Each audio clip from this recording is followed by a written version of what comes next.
Sadowski appears for the state. Timothy Olson appears in court, in custody, in person. He is in a wheelchair wearing orange jail garb. Also appearing with him is standby counsel John Wasilewski. Good afternoon to everyone. Deputy, is it correct that Mr. Olson was offered at two separate incidents, offered an opportunity to change into street clothes? Yeah. Okay. Okay, thank you. All right, thank you. And Mr. Olson remains in his jailhouse clothes, which is his choice. But I think some things are important to place on the record to ensure that the record is accurate. In my observation of what transpired this morning, I observed that Mr. Olson was continuously holding his forehead with his eyes closed, at times turning to look towards the gallery where the media camera was, and still is, and at times tilting his head back. Throughout the trial, Mr. Olson slowly slid into his wheelchair. During Ms. Hanel's testimony, Mr. Olson at times will tilt his head back and through squinted eyes look at the witness while keeping his hand on his forehead. And I think if you're seated in the jury box, you might think that there wouldn't be a good view of his eyes, but from my viewpoint, I could see that he was through squinted eyes looking at the witness. Also, Mr. Olson would gaze around the room in a survey type of gaze, and in 3 instances, Mr. Olson made contact with the court, and my understanding and view from that contact was that it was an acknowledgement of my awareness of his silent conduct.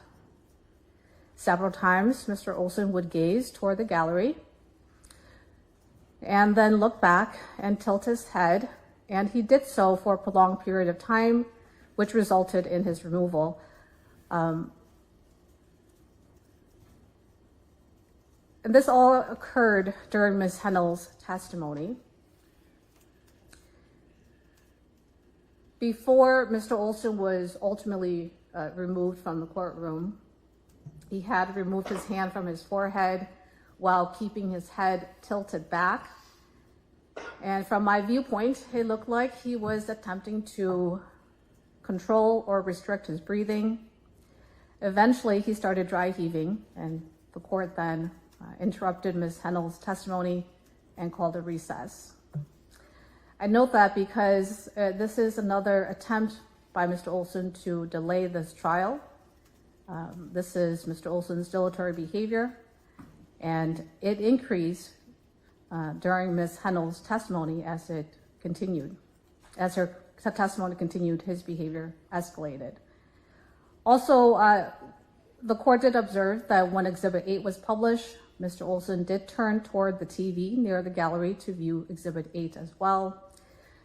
And I point out to you, Mr. Olson, that time and time again, medical professional after medical professional, you've been cleared to proceed to trial, and this trial will go.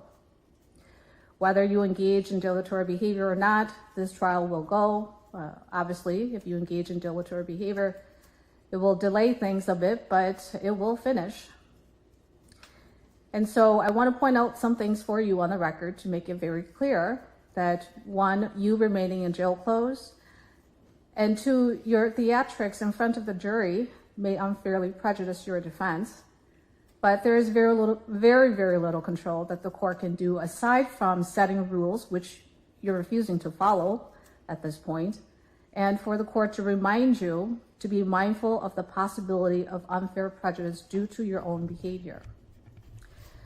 My understanding is that at 11:05 or about 11:05, Mr. Olson was medically cleared by the nurse in the jail to proceed, and he was brought up. Of course, by that time, I had already released everyone for lunch, and I think that that time was probably a good time for Mr. Olson to have some alone time and gather his thoughts.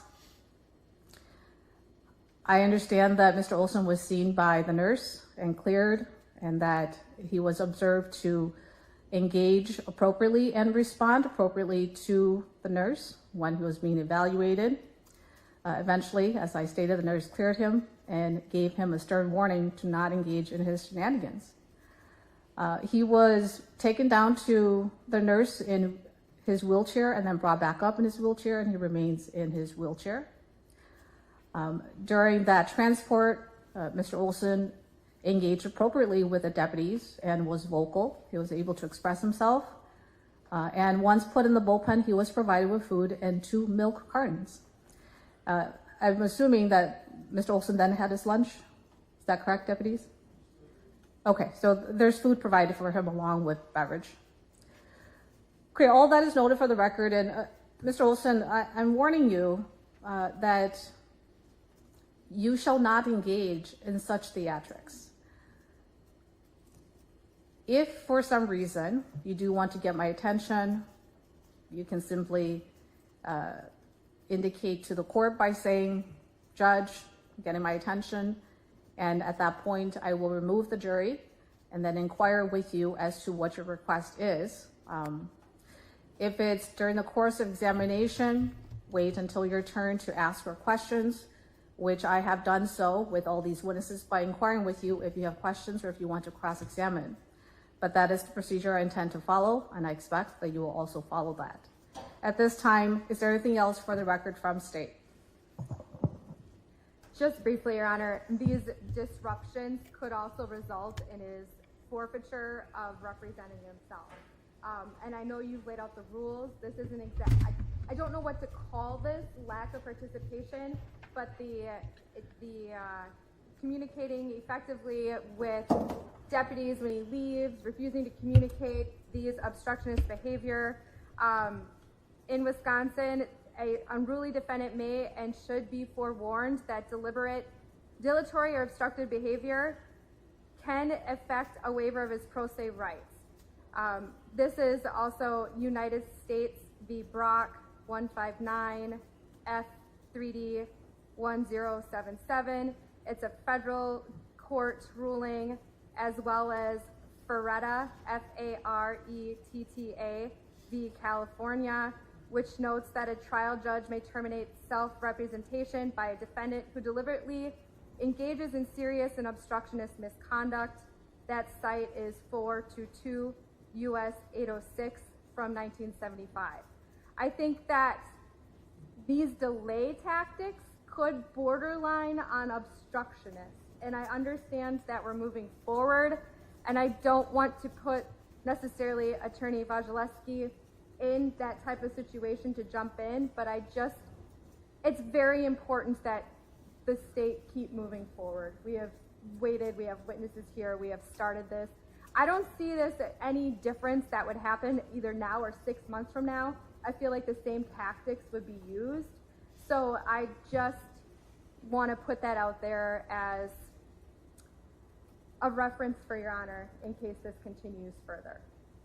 And with those citations, Attorney Wojciechowski, if you can provide, or actually rather, I'll print out those cases that you cited. Can you give me those citations again off the record? Just write it on a piece of note and give it to Mr. Clerk, who will then pull it up.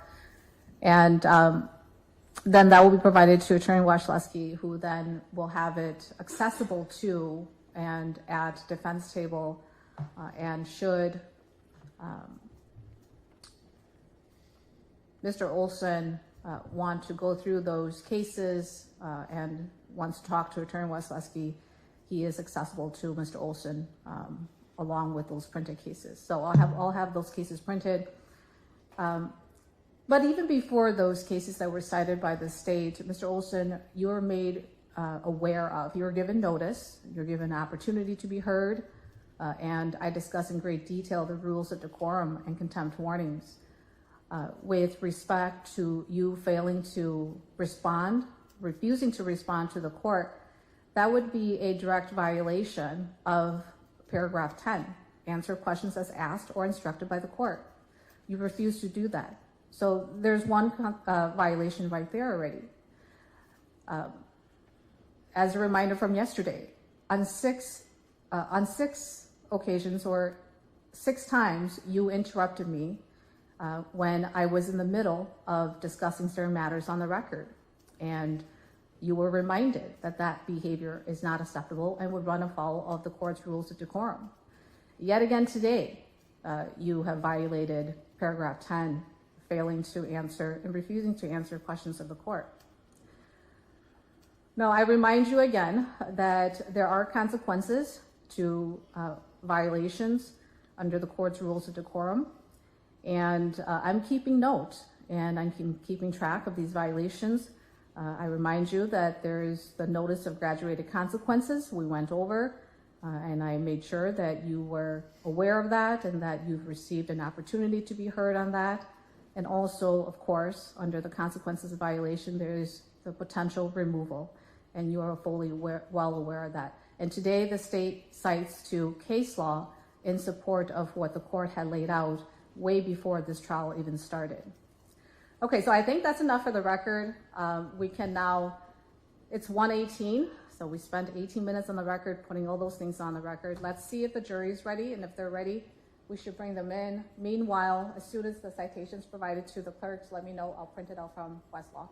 Okay, we're off the record while we wait for the jury to be brought in.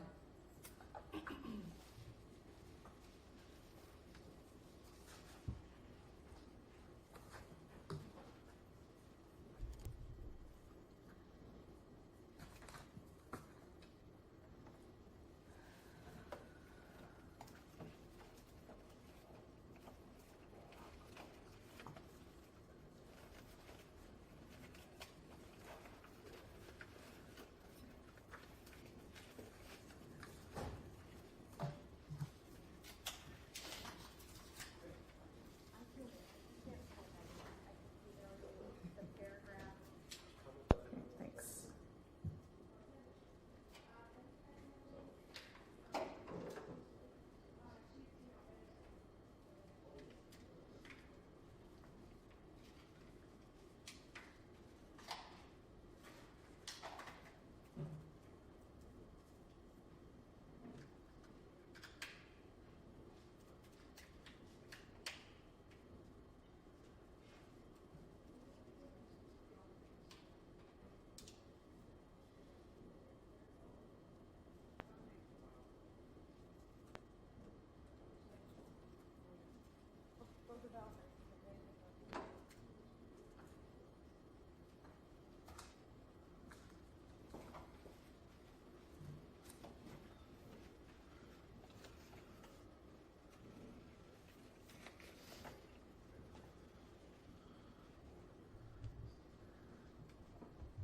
Make sure you staple them.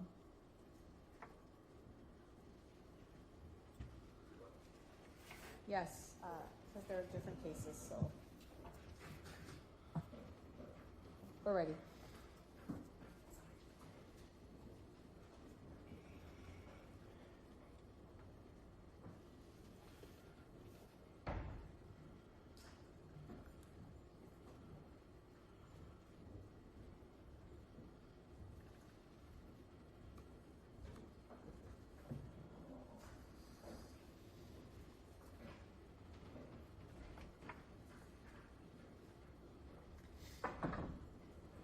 Welcome back, members of the jury.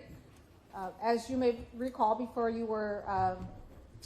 we adjourned for lunch, the state was in the middle of direct examination of Ms. Hanel, and so at this time we'll have Ms. Hanel call back up. It's been over an hour, and it was a long lunch break, so I'm going to have Ms. Hanel sworn in again. It should be a total of 3 cases.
Mr. Clerk, please swear in the witness.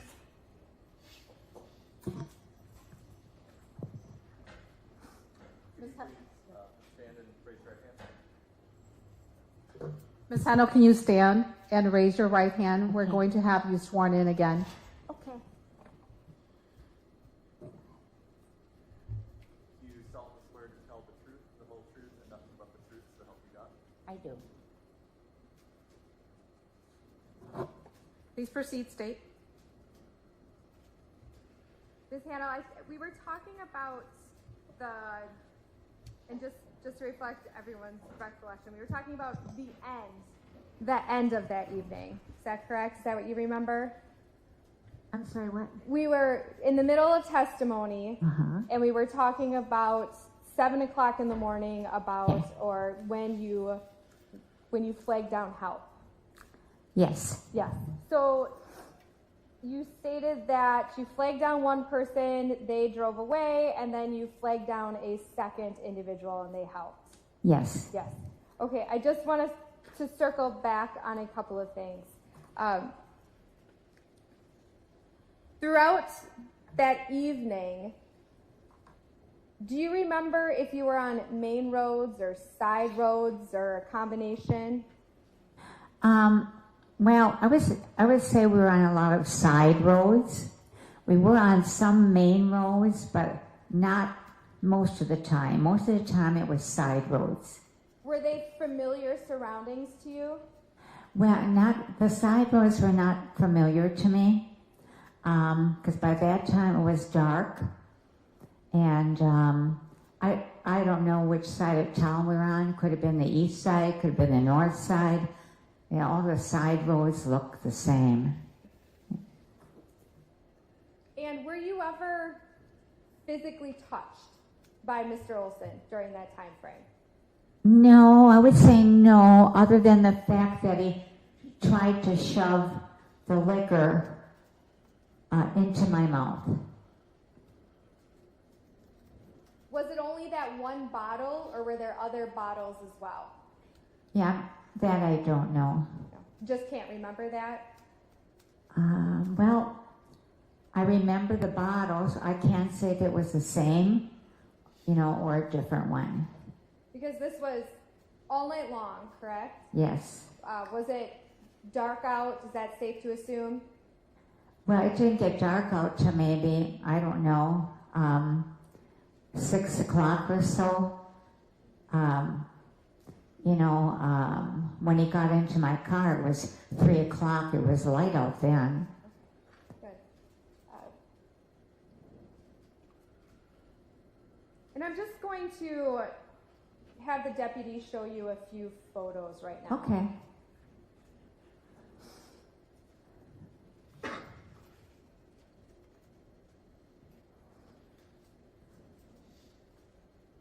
I'm showing you, the deputy's bringing up some photos. They're marked as exhibits number 2, 9, 10, and 11.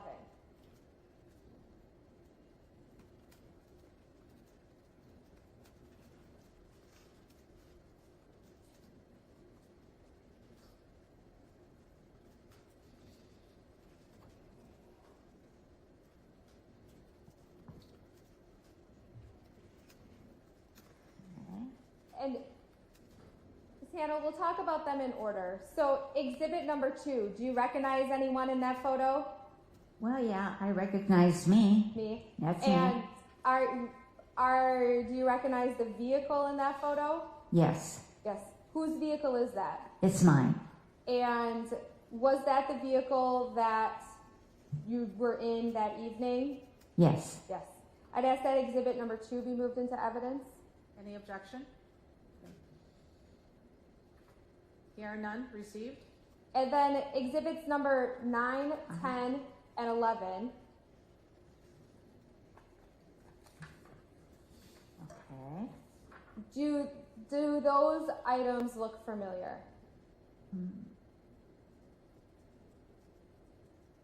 Yes. Yes. And exhibit number 9, I believe is that the photo of your car again? Yes. Yes. and exhibits number 10 and 11. We discussed a Nook earlier, a Nook book reading device earlier. Is that your Nook reading device? Yes. Yes. That exhibits numbers 9, 10, and 11 be moved into evidence. What was 11? 10 and 11 were pictures of the Nook. Any objection? Okay, hearing no objection, all received. Permission to publish for the jury? Yes, you may.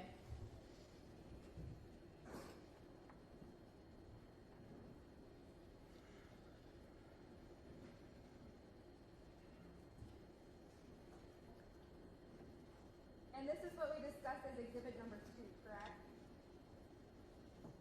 Sorry, Ms. Hanel. This is exhibit number 2, correct? Yes. Yes, and that's you inside of your car? Yes.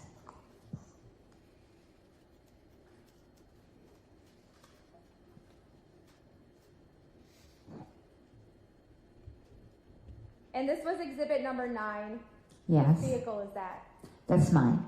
Great.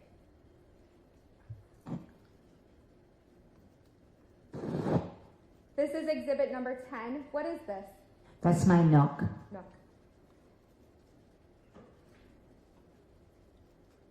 And exhibit number 11. What is this? That's also my Nook. Do you still have this Nook? Yes. Yes.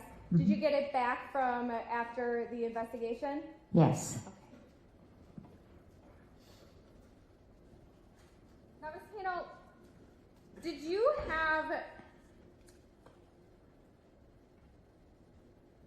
do you use any dating apps? No.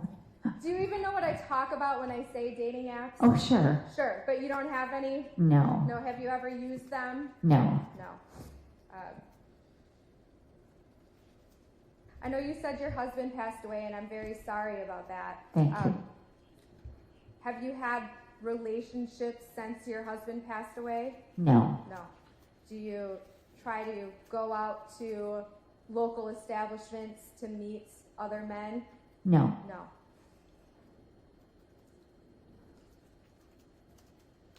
Now, after you were flagged, held down, and a lot of police officers arrived, do you remember then talking to the detective that's sitting next to me? Yes. Yes. Do you know his name? That's Brian. Brian Zaleski? Oh, yeah, Yes. if you Yep. say so. That's fine. And then, but you call him Brian? I call him Brian. And then do you also remember talking to an officer, Mark Hernan, at the time of the events? And he wears a patrol. Do you remember talking to him? If he was the first officer that came up to the car, He was a Franklin officer, so I don't know if he would have been the first one that came up to the car.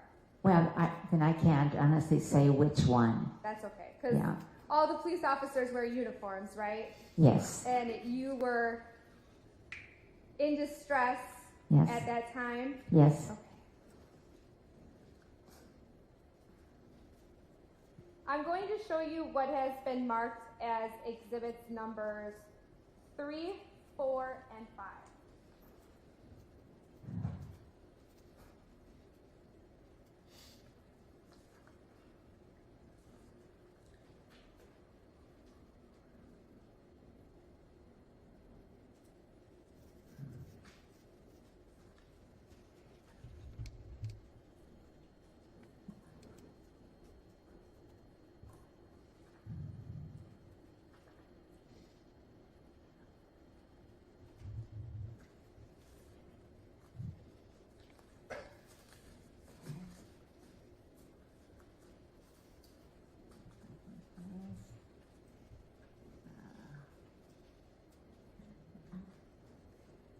Ms. Hanel, I won't get into too much detail with those forms, but on exhibits 3, 4, and 5, do you recognize one of the signatures on those forms?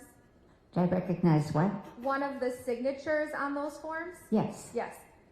Whose signature do you recognize? All of mine. Mine. And is your signature on forms 3, 4, and 5?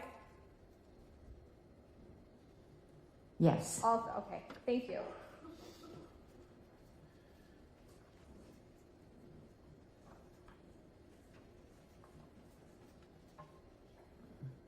And I can take those back for now if that's okay.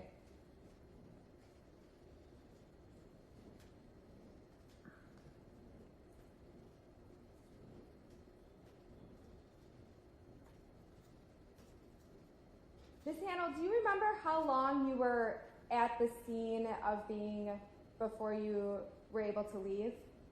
Before what? Before you were able to leave. When your car stopped and before you were able to leave, were you at that scene? Oh, it was quite a while. Yeah.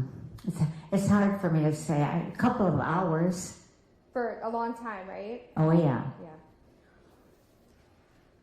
And just to be clear, did you ever know Mr. Olson before that day? No. No. Have you spoken to him since? No. No.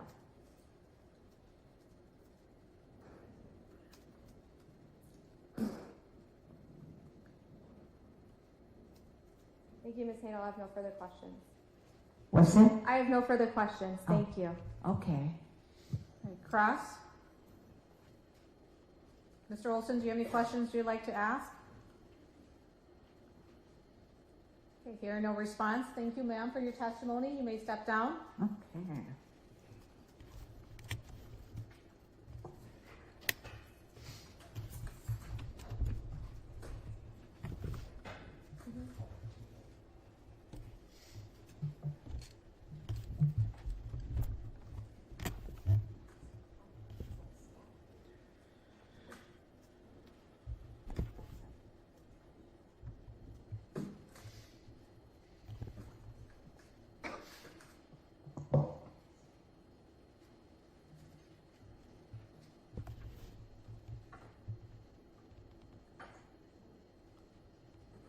Okay, State, please call your next witness.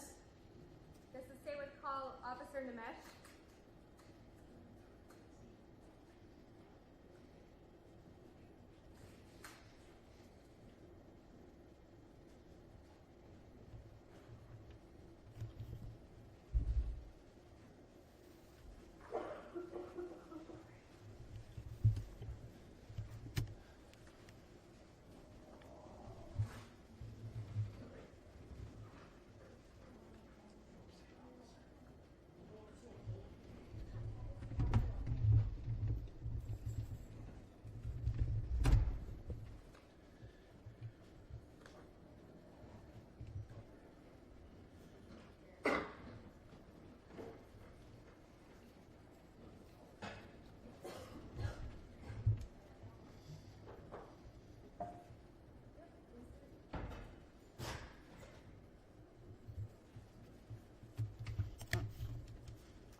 And please state and spell your name for the record.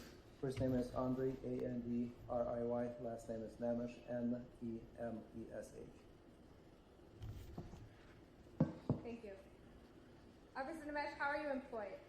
I'm a police officer with the City of Greenfield. And how long have you been with the City of Greenfield? This is my 9th year. I'm sorry. And then also, too, I'm having a hard time hearing you, so if you just want to make sure you speak directly into that microphone. Okay. Thank you. The acoustics are always a little Sure. bit odd in the courtroom. So you said you were there for 9 years? Yeah, this is my 9th year here. 9th year. So you were employed in that capacity on November 24th, 2022. Correct. Do you remember responding to a call that morning regarding Ms. Hanel? I do. About what time did you respond to that call? It was in the morning around 8:27-ish, 8:30 a.m. And as you were responding, what were you expecting? Well, I got sent to check on welfare, so A check on welfare? yes. What does that mean? Check on somebody's well-being, like what's going on and like. Do you treat a check on welfare call differently than, for example, an abduction call? Oh, it's a different kind of call. Yeah. Could you tell us about the differences in those calls? So Okay. So when you go on an abduction, you know what you going to and what to look for and stuff like that. When you go and check on welfare, that means somebody's not feeling well and you're just there to check on them and see what's going on. So when your squad arrived to check, basically just to check on Ms. Hanel, is that correct? Correct. Okay. So what location did you arrive to? To South 108th Street and West Beloit Road. What did you see when you arrived? When I got on scene, I saw the white car was parked on the side of the, not even on the side of the road. There's like private parking lot or whatnot, like small like strip mall area. And the elderly, she was outside of the car. Do you know the name of that older lady? I not recalling, like, yeah. If I said Betty Hanel, Yes, does that sound yes, right? yes. Yes. And you probably saw her walking past you today, is that correct? I did, yeah. Is that the woman you saw at the scene? Yes. Yes. Did you have any part of the investigation in identifying Mr. Timothy Olson? No. No. Okay. So you arrived to check on Ms. Hanel's welfare. What do you do first when you get there? So when I got there, I asked what happened, like how she was doing. What was her demeanor like? She looked to me like she was lost, like overwhelmed. I would say she was dehydrated because when she was talking to me, her mouth was dry and it was hard for her to talk. She looked confused, and yeah. So when you say her mouth looked dry, could you describe what that looks like to you? So to me, it's like when she was talking, it's like what was hard for her to pronounce words because her like I don't know how to describe, like lips were like sticking or like tongue was sticking to her mouth, like inside of her mouth. Sure.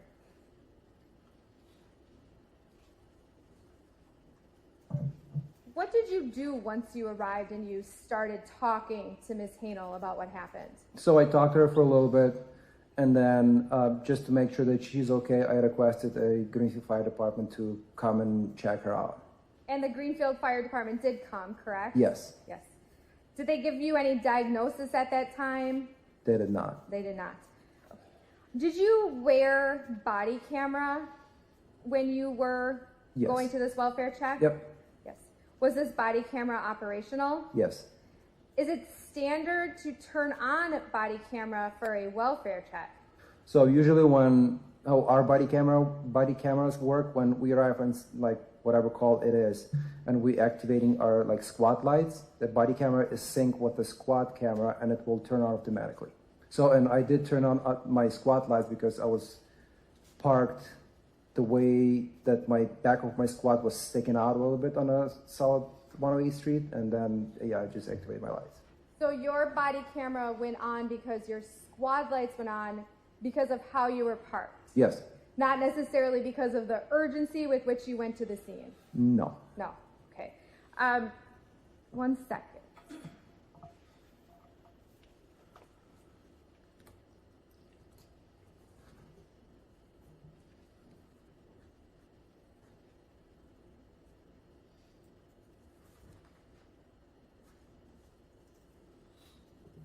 Can you see this screen, officer, or that screen there? We can always turn. I would have to stand up. Yes, you may step down to look at the screen. Thank you. I've preloaded into my computer with electronic evidence a flash drive that I have marked as exhibit number 6. Can you tell if there is a file on this flash drive? Look like a file that says Nemesh WC, which means body worn camera. And if you want to sit down so we can hear the microphone while we chat about this, is it standard for police departments to submit body-worn camera to the district attorney's office for prosecution purposes? Yes. Yes. Is a file that is saved called body-worn camera, does it look like this? Yes. Yes. And I am just opening this file.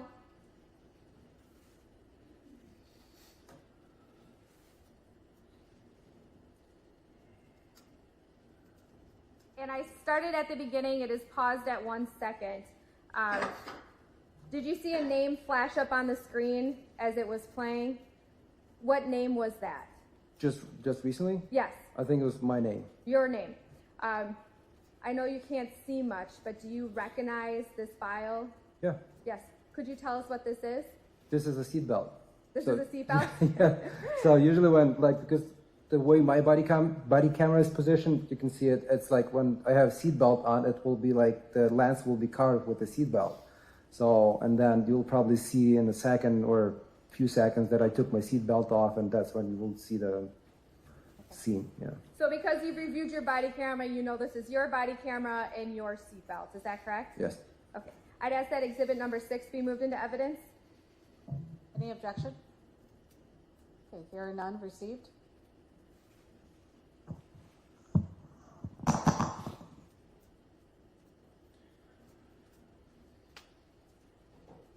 And I am skipping forward to 18 seconds and starting to play at that point.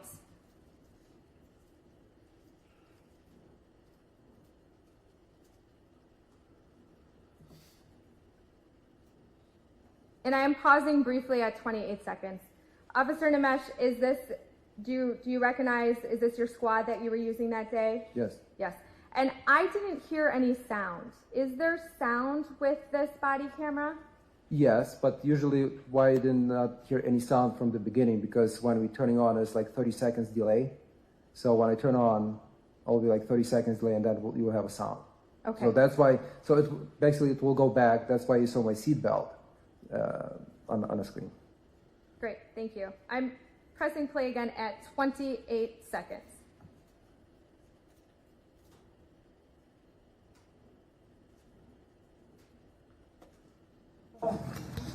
Police department. I'm the owner. All right. I was driving down. My partner is almost here. Just talk to him, okay? Just Okay. because I can talk to 3 people. Did you know what happened? I just drove by and saw something weird going on right here, so I swung back. Okay. And then- All right. Then you can take off. Okay. Thank you. What happened? Okay. Yeah. And I'm pressing pause briefly at 58 seconds. Did you know, could you describe what we just saw on that video? So, if you're looking at the screen, the on the left, there's a car park on southbound on South 108th Street, and then the white car is in that parking. It's not a parking lot. It's kind of like private driveway or whatnot. That's where she parked, and then the other guy that's walking away, that's like going behind the businesses. That's the little strip mall. Do you know the name of the 2 gentlemen that were there? No. No. Because your main role was to talk to Yes. Ms. Hanel. And I believe Officer Olson talked to the guy on the left. Yes. And just to make sure we take turns when I ask questions and you answer so Okay. that Madam Court Reporter in front of you can make an accurate record. Thank you. Yeah. I am pressing play again at 58 seconds. Today afternoon.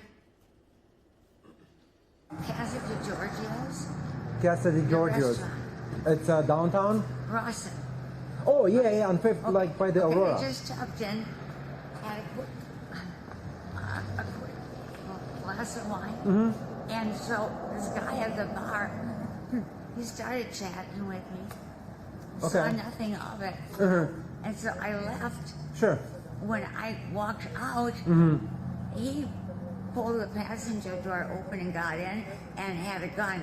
And he said, he said, boy, although he never took the gun out of his pocket, but He just said that he got a he gun? said, Okay. he had a gun. Okay. And I had to drive. Okay. Sure. And drove me all over, all night. Forced me to drink, or he was gonna kill me. Okay, all night. And so I guess I got a little tipsy. I never drink whiskey. Never drink whiskey. Okay. I'm sorry. That's okay. So it's been all night. Sure. You know, and he said, you want to take me home? Well, I didn't want him to take him. Sure. I didn't want to show him where I lived. And so we got in the general area and I lied. Okay.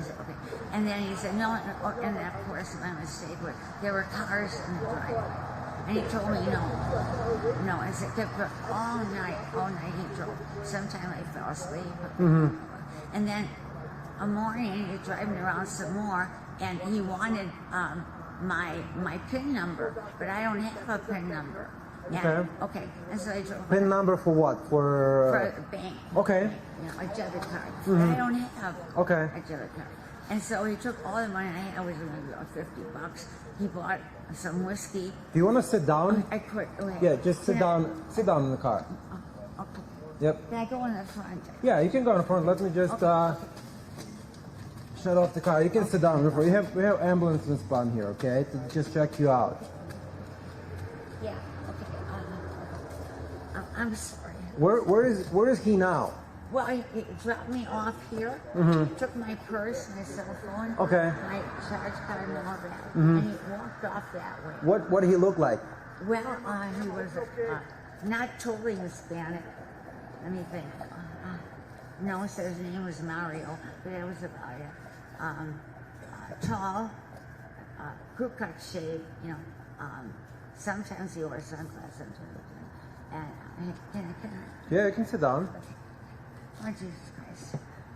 I'm sorry. No, it's okay. You don't have to be sorry. What happened?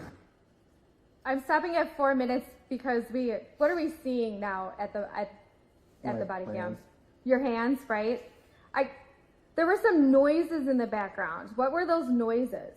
Like right before you turned the pause. Yes. That was her like sitting down. And could you describe like why she was making those noises?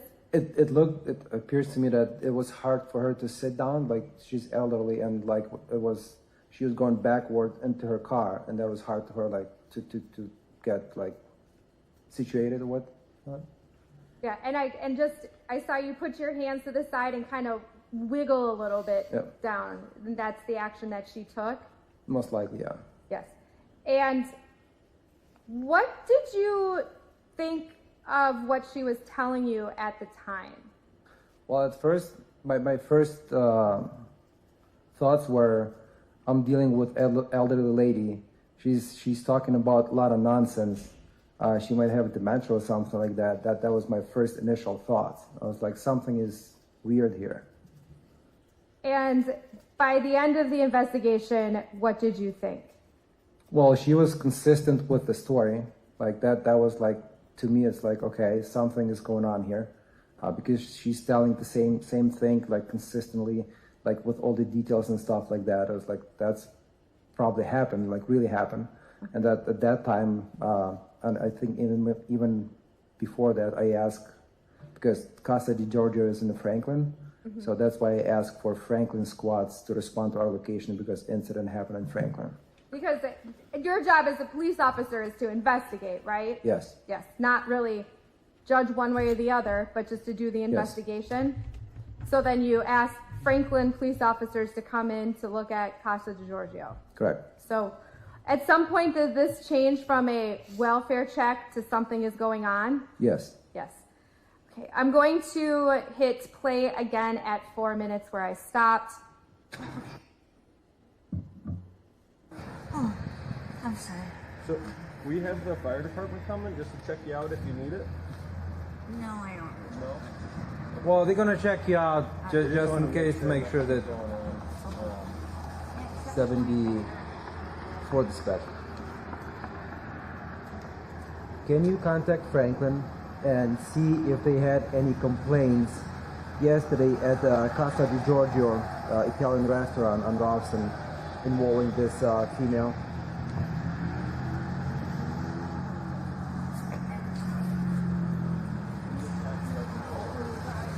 She said that possible abduction happened there.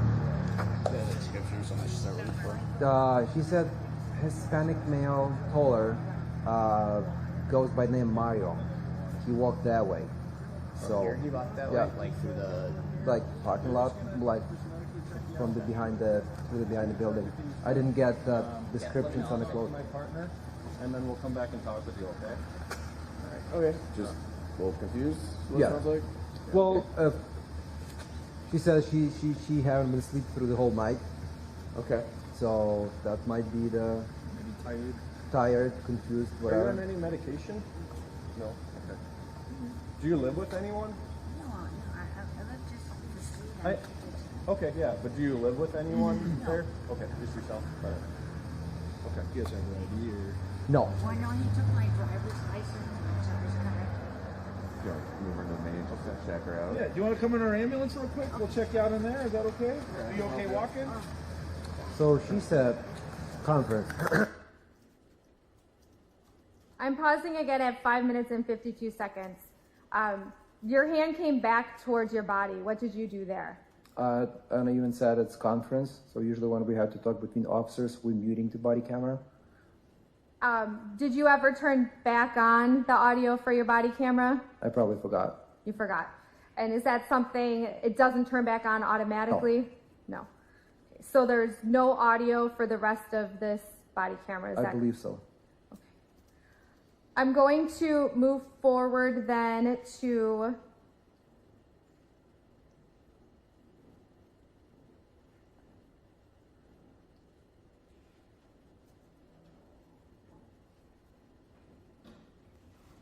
(6 minutes and 57 seconds. Sorry, 6 minutes and 57 seconds.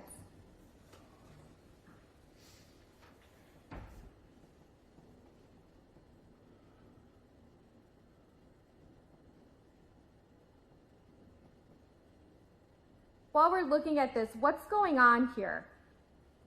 So at that time, I believe we were trying to identify who she was because we cannot find her driver license or ID.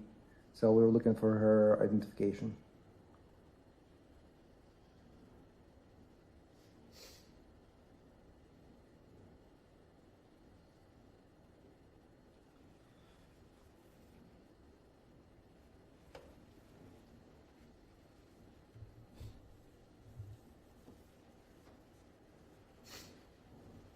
Did you ever find her driver's license? I did not.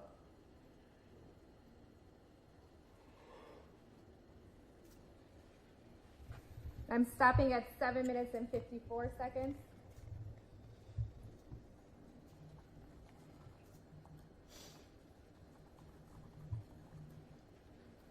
Skipping forward to 9 minutes and 45 seconds.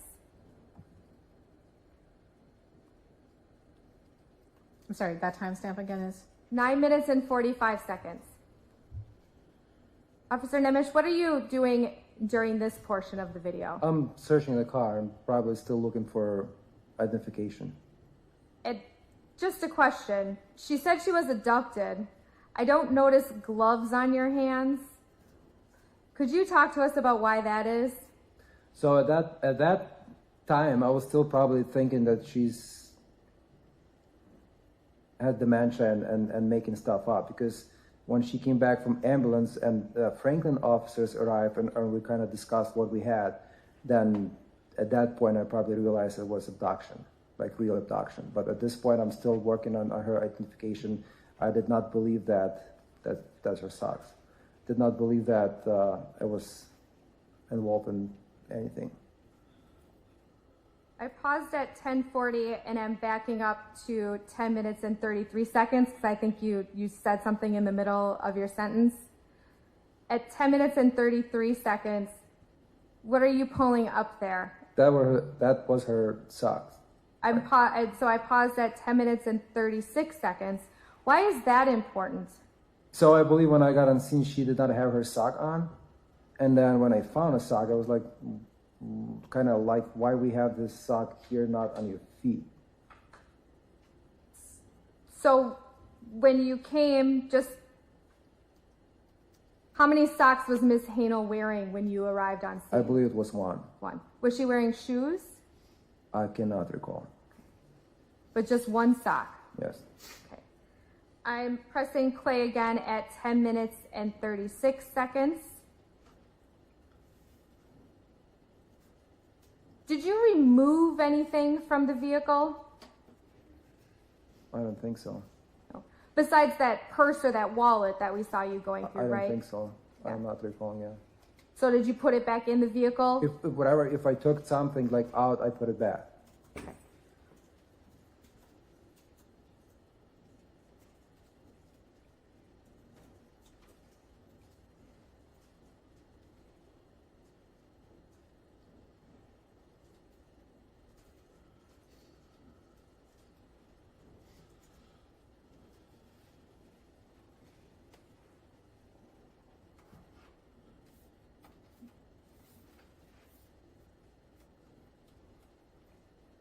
I'm stopping at 11 minutes and 28 seconds.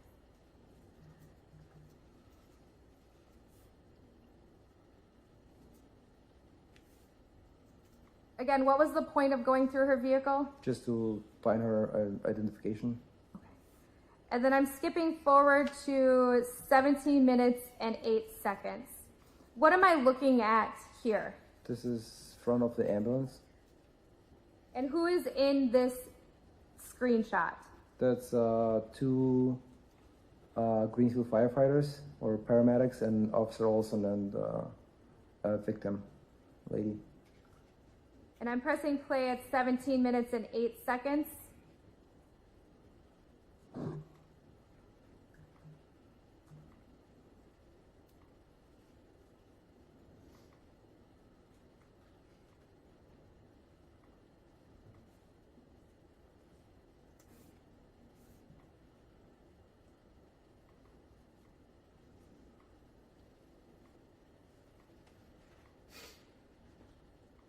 What are you observing in this video? She's hard to walk.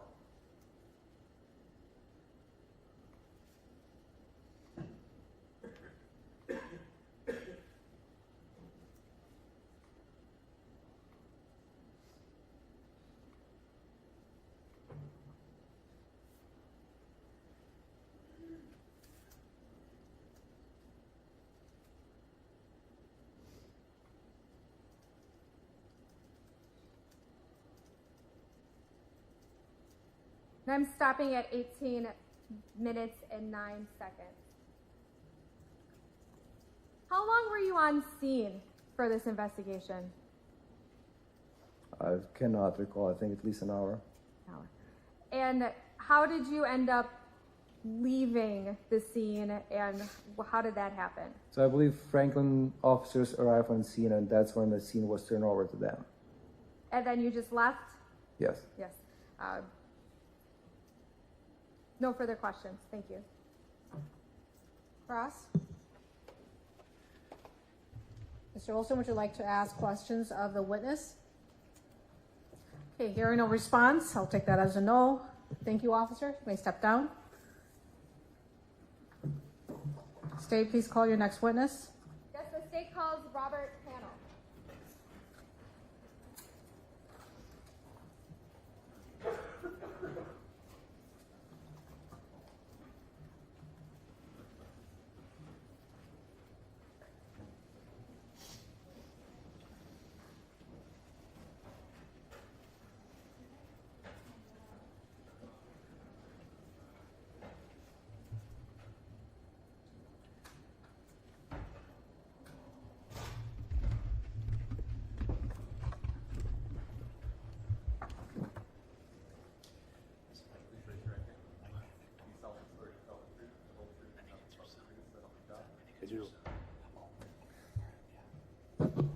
And please state and spell your name for the record. Robert Hanel, R-O-B-E-R-T-H-A-N-E-L.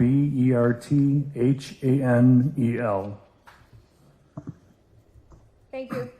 Mr. Hanel, who's your mother? Betty Hanel. Betty Hanel. And do you know why we're here today? Yes, Could you tell us why we're here today?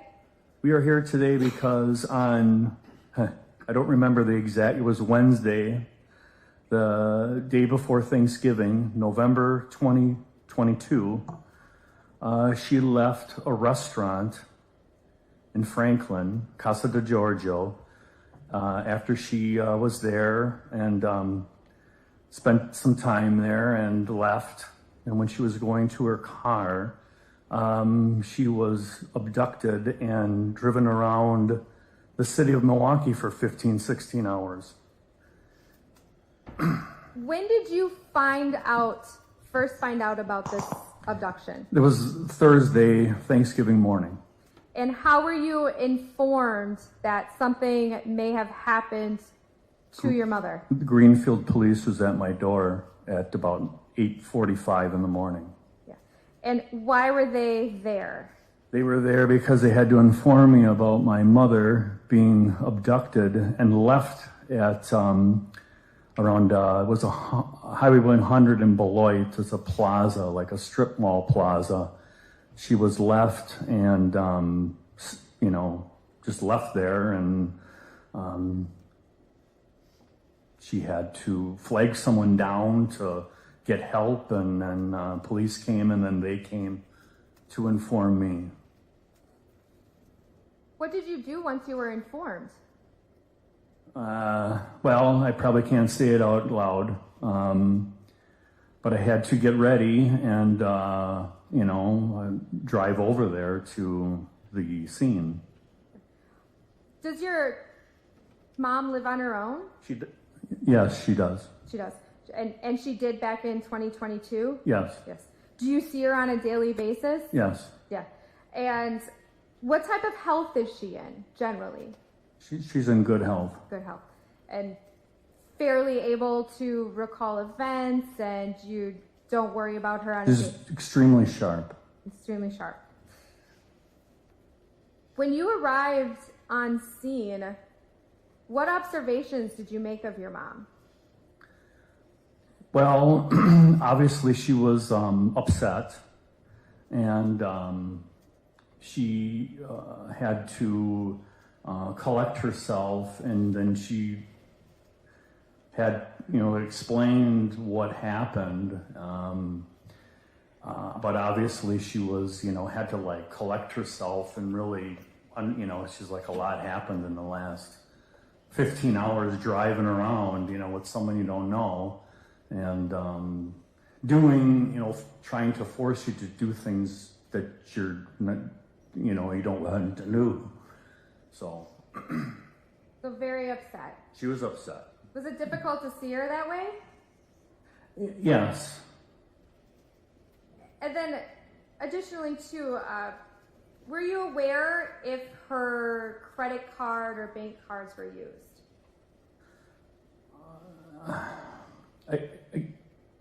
Yes and no.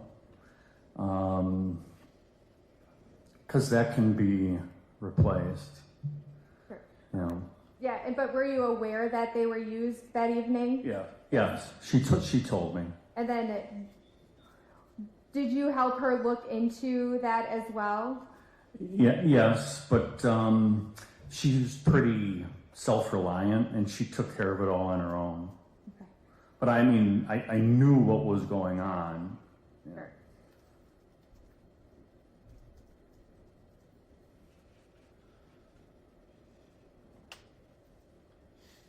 Does anyone live with your mom? No. No.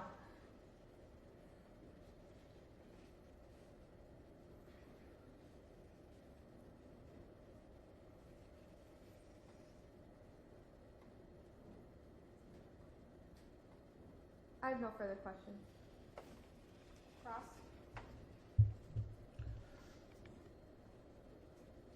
Mr. Olson, would you like to ask questions of this witness? Hearing no response, I take that as a no. Thank you, sir. You may step down. State, please call your next witness. Thank you. The state calls Thomas Friedbacher.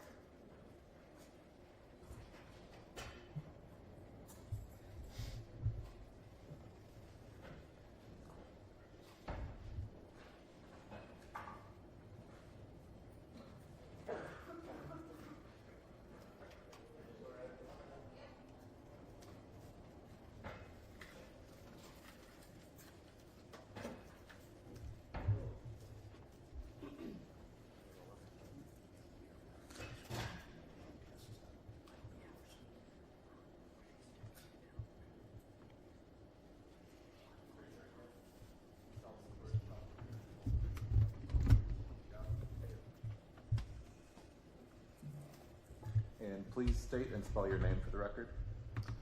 My name is Thomas Friedbacher, first name Thomas, last name Friedbacher. Thank you. Officer Friedbacher, how are you currently employed? I'm currently employed with the town of Lynn as a police officer. And where is the town of Lynn? It's right next to Lake Geneva.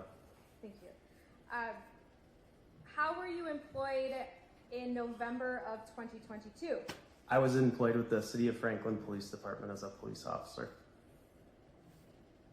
And were you involved in the investigation of Timothy Olson? Yes. What was your role in that investigation? My role in that investigation was to do a photo lineup. Could you tell us what a photo lineup is? Sure. We get random photos selected, with one being the suspect. They put them all together, and somebody that doesn't have any stake in the case, hasn't seen the person or victim, usually delivers that to one of the people that would have seen the suspect. Okay, and we'll just back up a little bit. You had no other role in the investigation except to deliver this photo array, is that correct? Correct. When you say you randomly pick photos, one of the suspect, how does that process actually work? Somebody else makes the photo array for me, so they gave me the photo array in the different folders with all the pictures, and I went there. It's essentially like a double blind experiment, because I don't know. Because you had no idea what Mr. Olson looked like at the time? No clue. No clue. Did you even know what type of investigation this was for? Not really, no. Not really.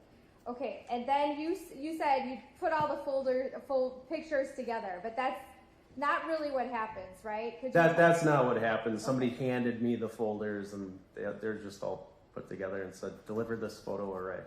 How many folders are there? 8. 8.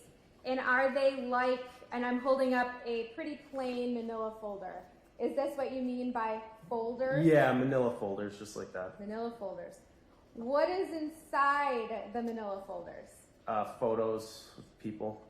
How many photos are in each folder? 1. 1. So 1 photo per folder. Mm-hmm. 8 folders. How many photos are there actually? There's 6 folders with photos inside of them. And I'm not very strong at math, but does that mean there's 2 empty? That's correct. That's correct. Okay, thank you. And is there a particular order that the folders are shown to the person that is looking at the manila folders? You just go folder 1, folder 2, folder 3. There's no real particular order to the folders. Are the blank folders in just randomly, or are they in a particular spot in the lineup? For this particular array, both empty folders were at the end. At the end. Do you know why that is? I really couldn't tell you, to be honest with you. No, I don't. Because someone just hands you this and then you go do a photo array. Yep. Okay. How many photo arrays did you do for this investigation? I just did this one. You just did 1. And do you remember the name of the person that you did the photo array with? It was the owner of Casa de Giorgio. Idrizzi is his last name? Idrizzi, I-D-R-I-Z-I. Does Yeah. that sound right? Yeah. Yep. Okay, and I'm going to have the deputy help me out and give you what I have marked as exhibit number 7.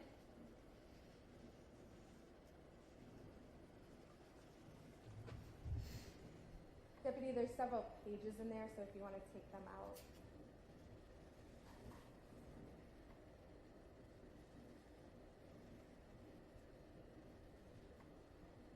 And then, yeah, flip them over too, please. Thank you.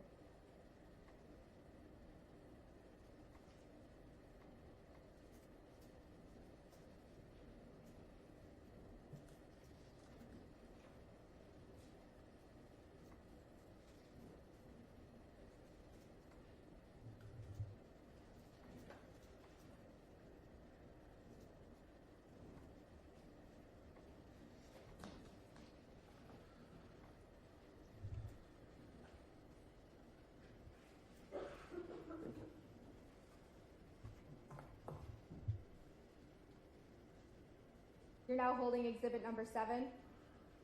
Yep, Is that correct? that's correct. Do those papers look familiar to you? Yeah. Yes. Why do they look familiar to you? These were the photos that I was given for the photo array. And the first page, or I should say, how many pages are there? With the photo array instructions, Yes.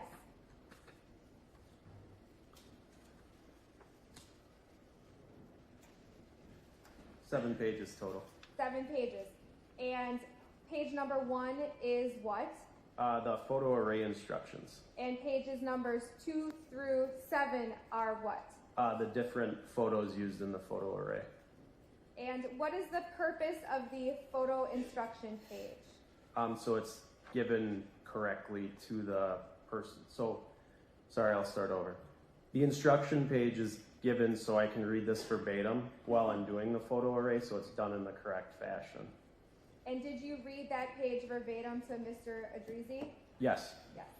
And the photos 2 through 7, how do you know that those are the photos that you showed Mr. Idrizzi? Because these are the ones that were placed into evidence after I conducted the photo array. And on the back of any of the photos, is there any notations? Yes, I believe on the back of photo number 3, there is a signature with a 50%.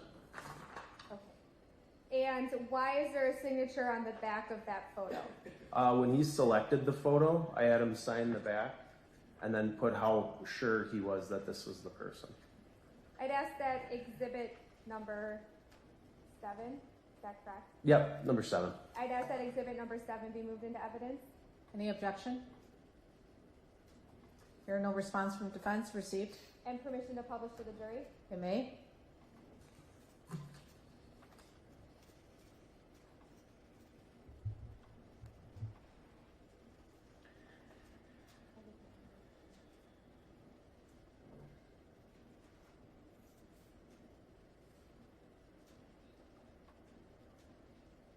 Now, officer, after you give a photo array, I'm holding up what is this?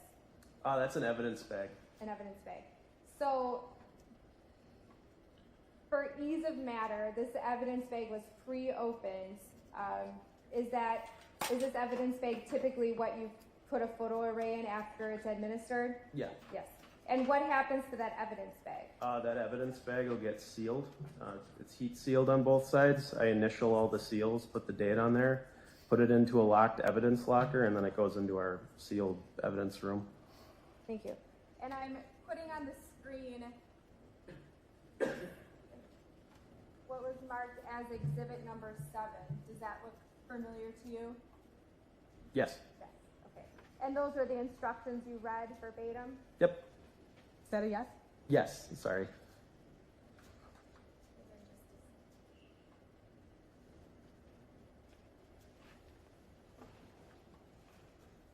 And then whose signature is at the bottom?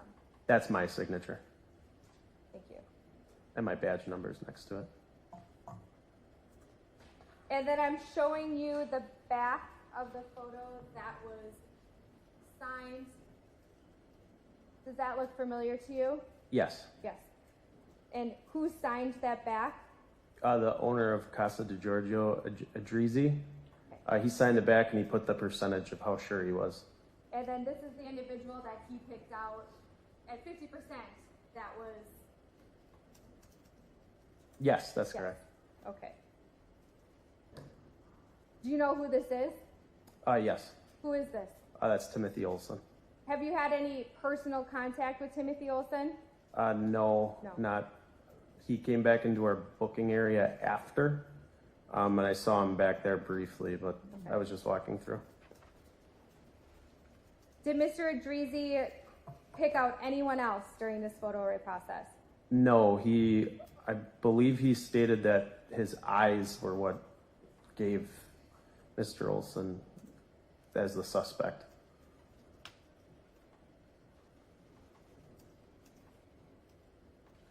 Thank you. I have no further questions. Cross? Mr. Olson, would you like to ask questions of this witness? Hearing no response and seeing no indication, thank you, officer, for your testimony. You may step down.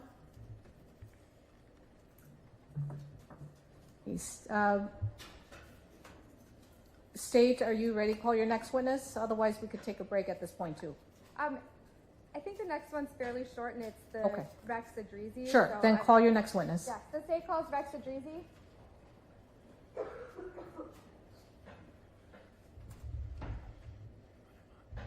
And then I'm fine. It's a good spot to break, I think, after the next one.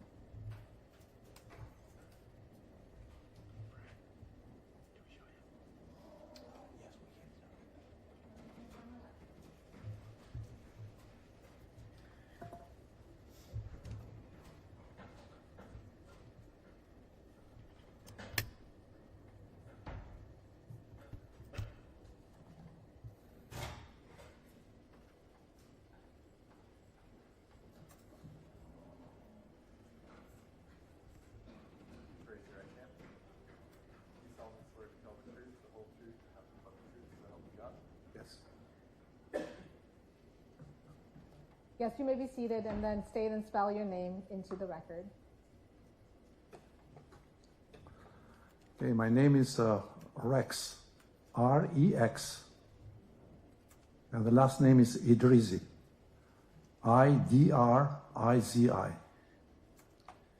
Thank you. Mr. Idrizzi, just so you know, that microphone is very bendable and moves, so feel free to move it around so you don't have to reach up for it. Okay, that's fine. No. Okay, I'm good. thank you. Mr. Idrizzi, do you own an establishment? Yes, Yes. And what establishment do you own? Casa di Giorgio Italian Restaurant. I'm sorry, what was that second part? Casa di Giorgio Italian Restaurant. Oh, Italian restaurant. That's the part I missed somehow, so I'm sorry about that. Okay, no. And where is that located? 3137 West Rawson Avenue, Franklin, Wisconsin, 53132. Thank you. And that's in Milwaukee County, correct? Correct, yeah. Yes. And how long have you owned that restaurant? Well, I've been over there 20 years now. 20 years now. Tough job owning a restaurant. Yeah. Yeah. And then do you know why we're here today? Yes, I do. Yes. And why are we here? I'm here to testify, you know. Testify, right? And we're here to talk specifically about November 23rd, 2022. That is correct. Do you remember something unusual happening on that day? Yes, I do, you know, what happened inside the restaurant, you know. Right. And So do you know a woman by the name of Betty Hanel? yes, I know very well. She's still is my customer, you know. She has been coming forever over there. And she was married, her husband died. And after that, changed a little bit. When I say change, it means, you know, she was coming a little bit rare, you know, but always when the time was quiet in the restaurant, you know, sometimes lunchtime, sometimes, you know, 3 o'clock, because I had lunch and dinner at the time, you know, by herself, can sit down in a bar. She liked that. She had a book. She can read the book. Not too much talking to the other people. Even was quiet, you know, and can stay, have one glass of wine, read the book, 45 minutes, 1 hour, and go. And was that her typical habits? Exactly. Lately, yes. After her husband died, yeah. After. And so on November 23rd, 2022, nothing different. That's what she... No. Yeah. So as we're talking about that date, does Casa di Giorgio have any cameras on their premises? No, unfortunately, no. No. And do you remember, do you know a man named Timothy Olson? Yes, I know I'm saying, when I say I know, I remember what happened the day with this guy, you know. You remember what happened that day. So Correct. could you describe what happened that day? Was very simple, you know. I was in a bar and no customers, nobody was around, you know. And I see a nice gentleman walks inside, dressed nice, you know, handsome, and approaches me and says, I really like something very, very quick, he said to me. And can I sit anywhere? And he got one table in the corner over there and sat down. And if I can get something, because he said, my uncle is in a clinic over there, and because we are next to the Aurora clinic, and he's for surgery, and I have to wait a little bit. Oh, no problem. It was really very common way that he told me, because I get a lot of people like that, they come to the restaurant. And I sat down right away. I jumped. I gave him the first drink. And after that, I gave the second drink, everything was fine. And the lady walks inside. Nice, quiet, and she sits in the bar. And just to be clear, when you say the lady, you mean Betty Hanel, correct? Yeah, Okay. yes, yeah, my customer, yeah. And so at that time in the restaurant, there was one person saying... One person in the bar area, nobody, just the guy and the lady, Sure. walked inside. And I got the glass of wine, I give it to her, she pulled out the book, and always in her way, everything is fine, nice and quiet. And after 5-10 minutes, he asked me, can I go in a bar? He said to me, oh, why not? I said, this is very nice in a bar, you have the TV over there, stuff like that, and he moved from the table to the bar.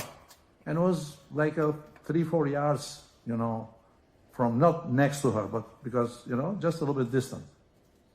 And he was having his drink. She was in her way over there. And I started kind of very friendly conversation. And it drew my attention because I never seen this woman, always stays in her way, And then talking, very nicely, nothing. I'm doing my things over there. Somebody can go the other side, have a lunch, But in this area, it's just me and these two people, And after that, I saw he got close to the lady. Very, very close. Like here, I'm here, and she's here, And talking. It's no question.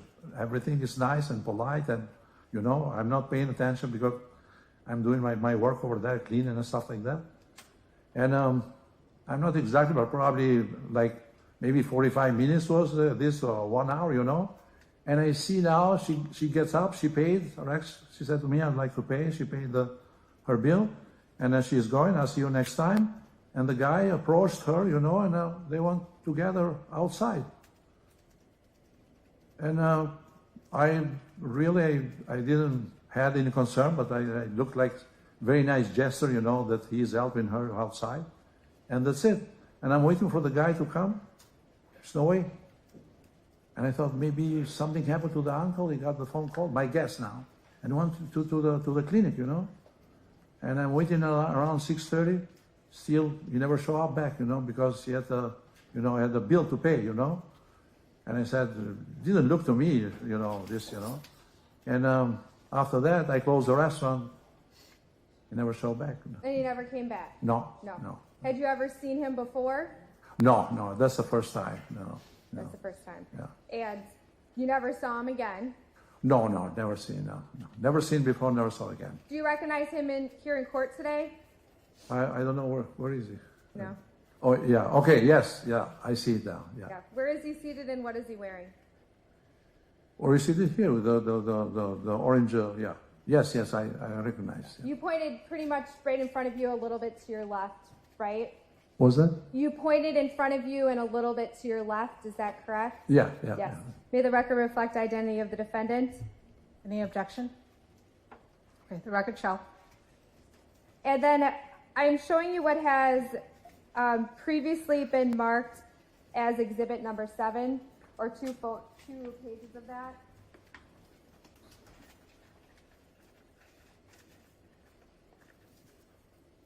Mr. Idrizzi, do you remember going through some manila folders with a police officer? Yes. Yeah. They arrived, in a restaurant probably Friday, because the next day was closed. Okay. So about November 25th, they arrived in the restaurant? Correct. Yeah. And you went through some folders? Yes. They said to me, can you describe? I said, it was just very nice, a little bit nice height, like 5 feet 5'10", whatever I can guess, you know. And like Italian, a little bit dark face, very light, you know, and nice hair. I said, you know, dressed perfect, very, very, very polite, you know. And they went through some photos over there. I said, really, it's very hard. I got concentrated in one. I'm 50-50 because really I couldn't say anything unless I was, you know, because you don't pay too much attention when people walk inside, you know. That's the thing. To see in a detail, you know. Yeah, and exhibit number 7 is sitting on that shelf right there. Okay. The first page, do you recognize your signature on that page? Oh, yes, everything is mine. Yes. I recognize everything, yes. And then on the back of the photo, could you turn that photo over? Yes, yes. And what's on the back of that photo? 11/25/22. And whose signature is on the back of that? It's mine. It's mine. Oh, yes, they brought this one. Then I said, that's the guy. Yes, yeah.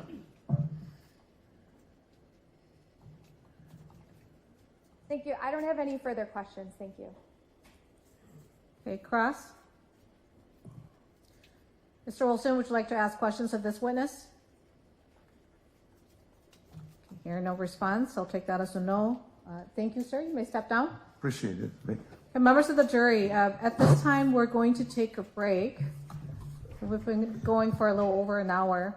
And so you should plan for about 10 minutes, a little over 10 minutes, maybe 10 to 12 minutes for your break. I remind everyone that this case is not concluded. Therefore, you may not talk about your experience. You may not talk about this case. And you may not conduct your own research. Enjoy your break.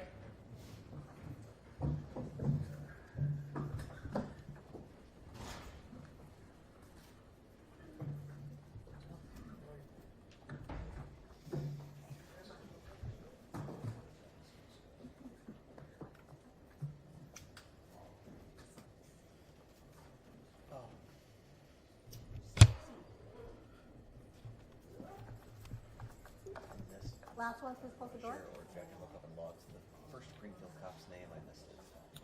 Okay. I have the police list tonight. Okay, we're outside the presence of the jury. Okay, at this time, anything for the record before I let you guys off for a break? I have one case I need to call. From state? No. Okay, and from defense, Mr. Olson? Okay.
we have the same appearances before with Mr. Olson in the courtroom.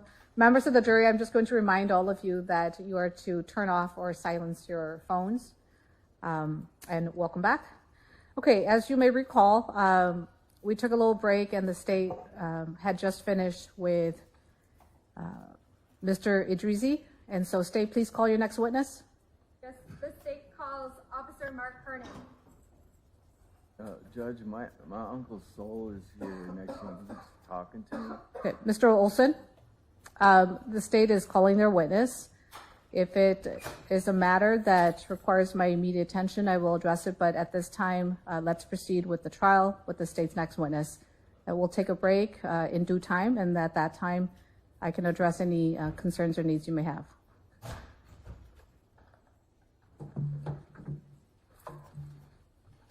Please raise your right hand. Do you solemnly swear to tell the truth, the whole truth, and nothing but the truth, so help you God? I do. Please state and spell your name for the record. Officer Mark Hernan, M-A-R-K-H-E-R-N-O-N.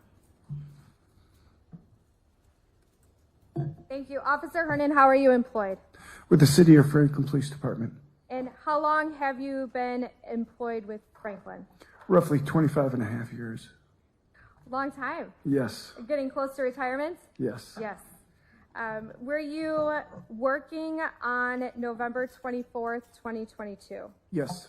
Yes. And what was your assignment in the morning that day? I was on routine patrol, so available for calls. What does that mean? That I have a marked squad that I'm patrolling the neighborhood, patrolling the streets, waiting to be dispatched to calls for service. And at approximately between 8:30 and 9 a.m., were you dispatched to a call for service? Yes, I was dispatched to about on Highway 100, about the 3800 block. If I said it was 3833 South 108th Street, does that sound about correct? Yes. And 108th Street is commonly referred to in Milwaukee as Highway 100. Highway 100, right? Why were you dispatched there? I was supposed to meet up with Greenfield officers that were on scene, taking a call of a possible kidnapping. Were you the only squad to respond to that scene? Initially, yes. Yes.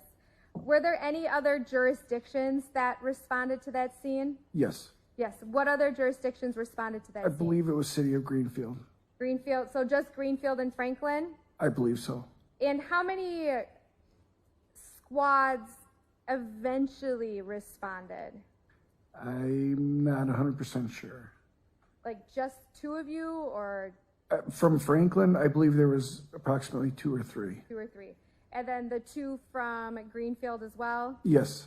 And then were fire and EMTs? Yes, they arrived on scene to assess. So pretty busy. Yes. Could you describe what that area looks like? It's predominantly a lot of businesses, strip malls, gas stations, retail shops. And it's in the city of Greenfield. How familiar are you with that area? Relatively familiar.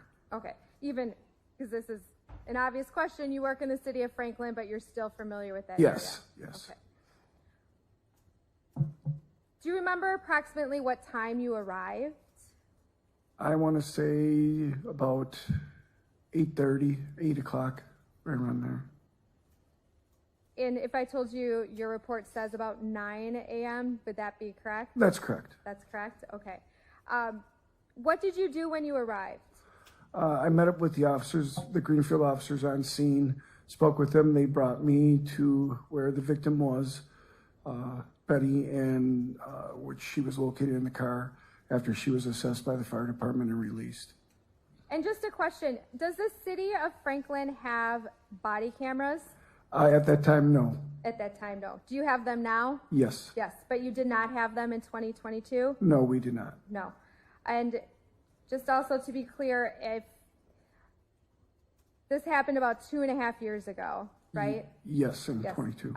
Is your memory about what happened more clear now, or was it more clear back then? Back then. Back then. So when I referred to your reports, what's in your reports is fairly Yes. accurate? Yes.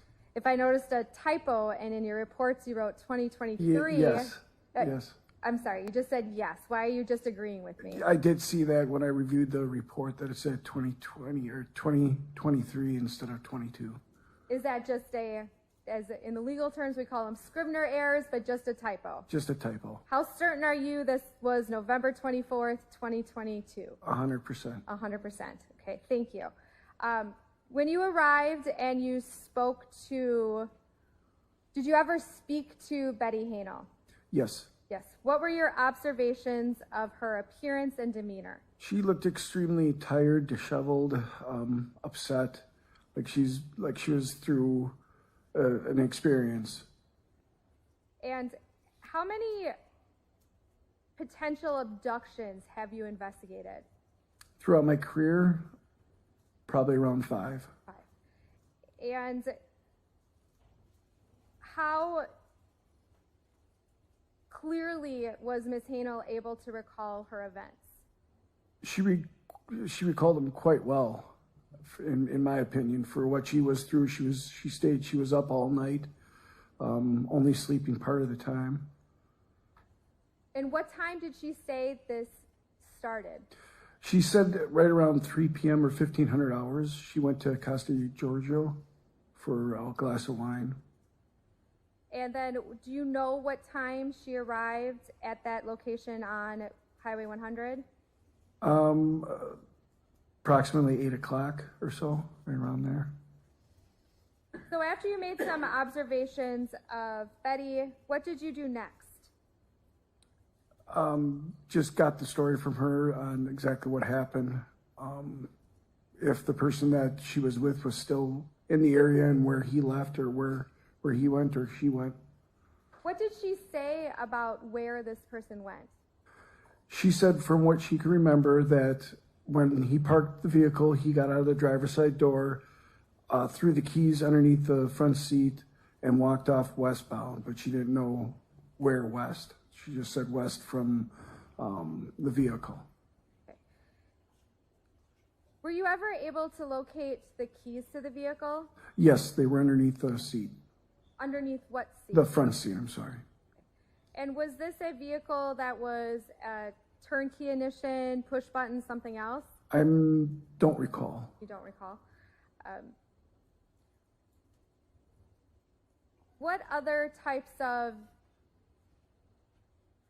What else did you do while you were on the scene? I took pictures of the vehicle and just collected the story and got the information from Betty.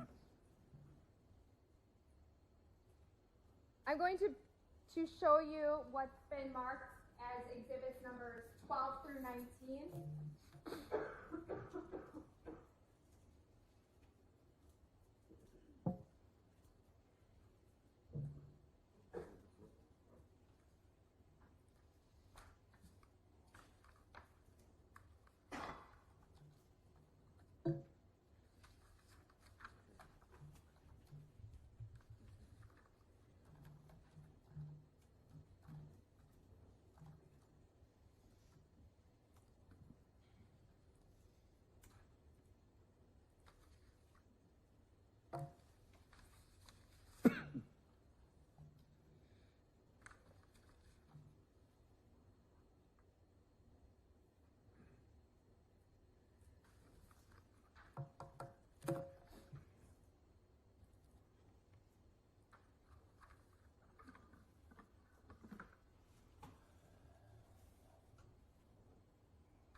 Officer Herman, those are exhibits 12 through 19.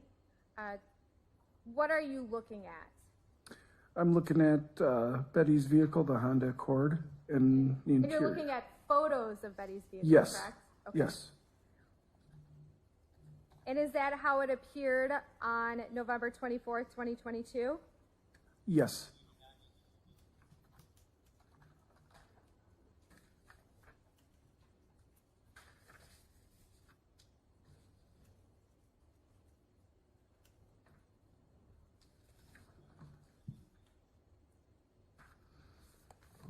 were you involved in processing any of the evidence from the car? No. No.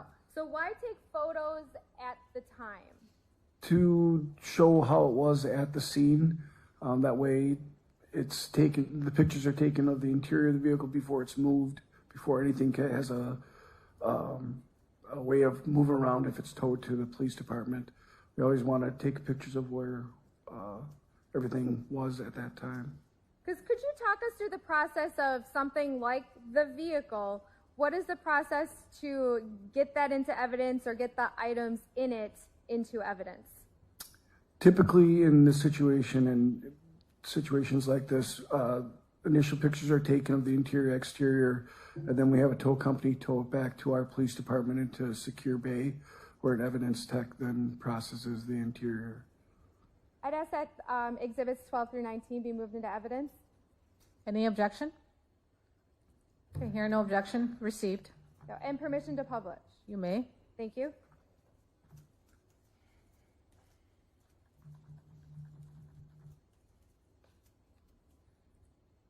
Can you see this screen here, officer?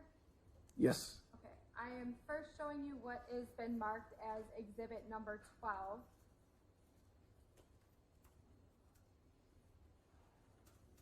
What are we looking at? Highway 100 and where the vehicle was located And do from you the strip know, mall. can you tell from the photo what direction that is? My understanding that would be looking southbound down Highway 100. And then exhibit number 13, what is that? That is the victim's vehicle. Was the vehicle moved at all before you arrived on scene? Not to my knowledge.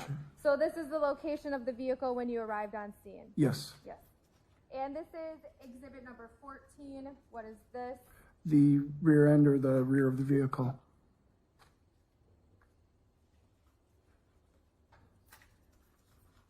And then you don't need to read it out loud, but the vehicle had a license plate on it? Yes. Yes. And then I am showing you what's been marked as exhibit number 15. What is that? That's a photo of the rear seat of the vehicle. And before, well, I don't want to make the assumption. Was this vehicle towed anywhere from the scene to a different location? What, before this picture was taken, no, this is where the vehicle was located. It was not towed or moved in any way. What about after this photo was taken? I don't know. I didn't. This photo was taken on scene. I don't know if any other photos were taken of the vehicle at any other time. Okay. But the vehicle was moved. Yes, it was towed back to the police department. Back to the police department. Do you pack up any of this stuff so it doesn't shift around during the towing process? No. No, just leave it as is? Yes. And let the chips fall where they may? Yes. Okay.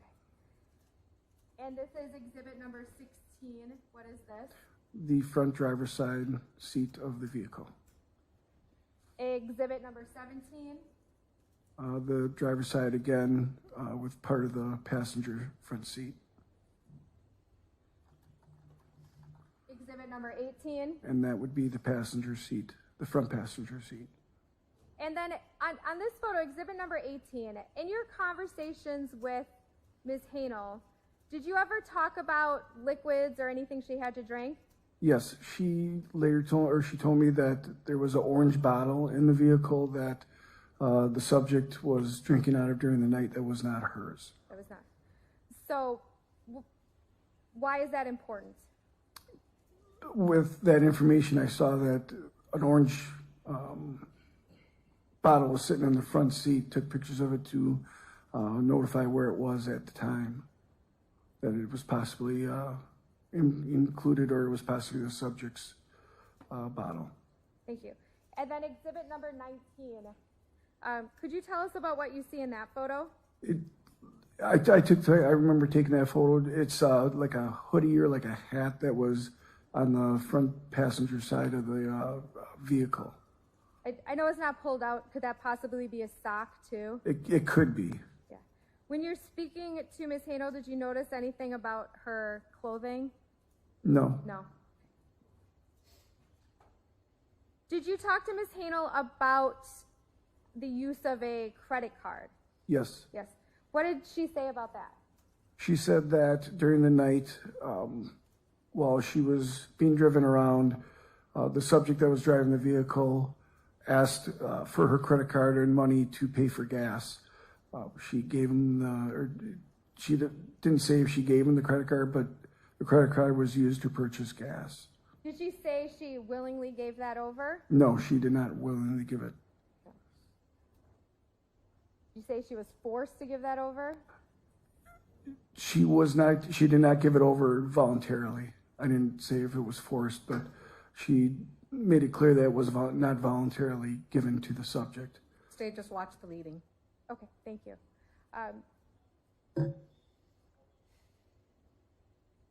I'm now going to show you what was previously marked as exhibits 3, 4, and 5.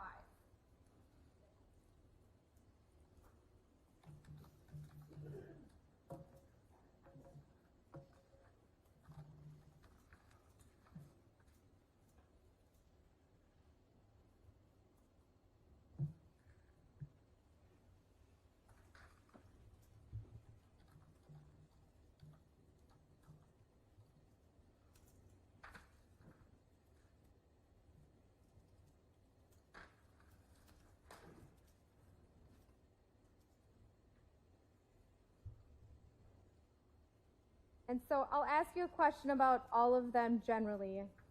Do you recognize any signatures on exhibits 3, 4, and 5? Yes, Yes. Whose signature do you recognize? mine. Fine. Is there another signature on those that is not yours? Yes, Yes. Whose is that? it appears to be the victim, Betty. And exhibit number 3. What is exhibit number 3? This is the Franklin Police Department consent to search the vehicle. Basically, it's just a form that we have the victim sign, just giving us consent to search the vehicle. And you went through this form with Ms. Hanel and your signature is on it? Yes. I'd ask that exhibit number 3 be moved into evidence. Any objection? Okay, here no objection received. Exhibit 3 is received. And then exhibit number 4. What is exhibit number 4?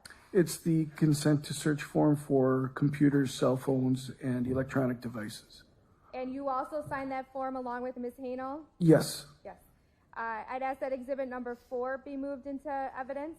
Any objection from defense? Okay, here no objection. Exhibit 4 is received. And then what is exhibit number 5? Consent to collect biological evidence, basically swab. And we'll go through these in a little bit more detail, but your signature is on that form along with Ms. Hanel? Yes. Yes. I'd ask that exhibit number 5 be moved into evidence. Any objection from defense? Okay, here are none. Exhibit 5 is received. And permission to publish 3, 4, and 5. You may. Thank you.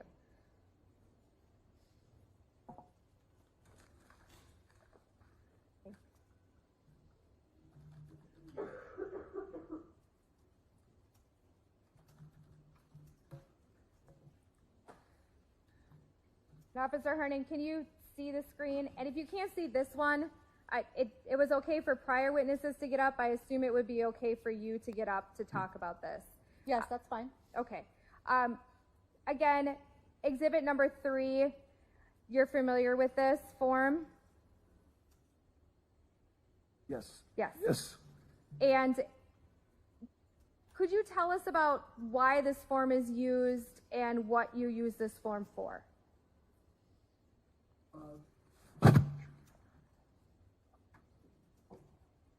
And then I'll zoom out a little from that.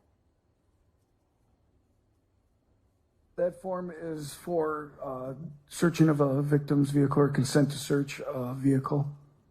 And why do you use this form?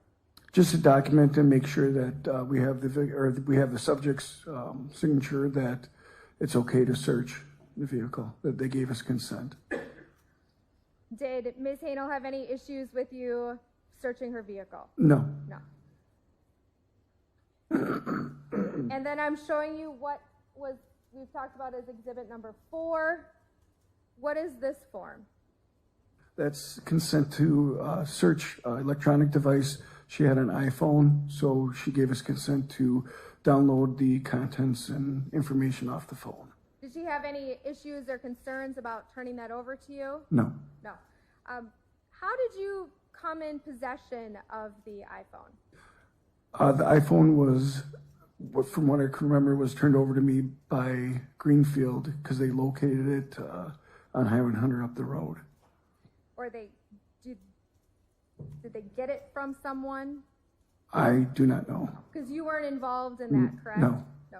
You just received it from the Greenfield police officers? Yes. Yes.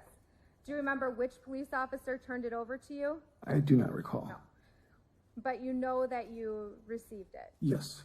Thank you. What did you do with that iPhone once you received it? Once I received it, it stayed with me the entire time. I transported it back to the police department, placed it into evidence.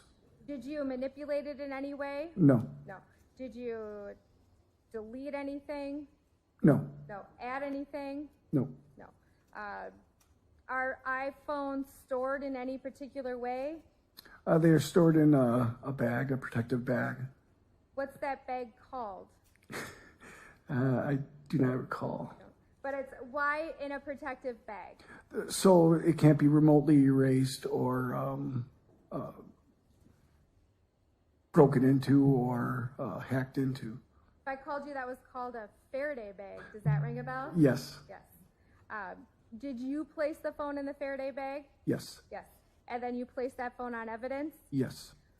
Were you involved in the accessing of that phone on a later date? No. Do you know what happened to that phone for the rest of the investigation? No. No. Okay, thank you. And just regarding these forms, do you read them to the victims or witnesses, or what happens? I usually read it to them, and then I have them read it over before, and if they have any questions, I answer them. Great, thank you. And then this is exhibit number 5. What is exhibit number 5? That's the form for collecting DNA sample. And you collected the DNA sample of who? Of the victim, Betty. Betty. I did not collect it. The other officer did, Officer Frusti. But that is your signature on the Yes. form? Yes.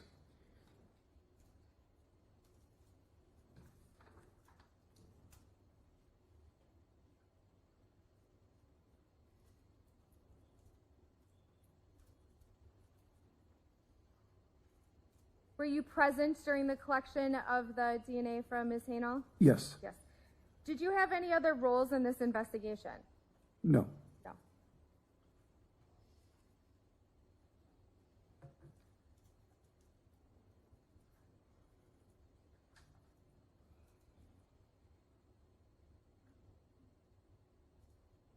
I have no further questions. Thank you.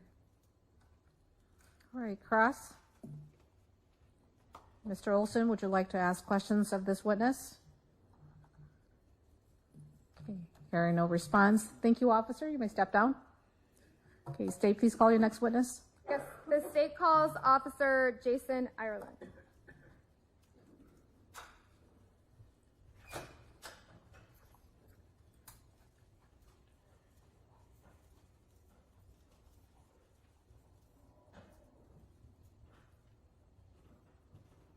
Judge, my uncle's soul is next to me. He keeps talking to me. I don't.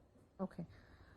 All right, members of the jury, it's 3:11, but let's take a little bit of a break. Let's plan for about 5 to 6 minutes. I remind everyone that this case is not concluded, therefore you may not talk about this case and you cannot conduct your own research. Enjoy your break. I'll see you in about 5 to 6 minutes.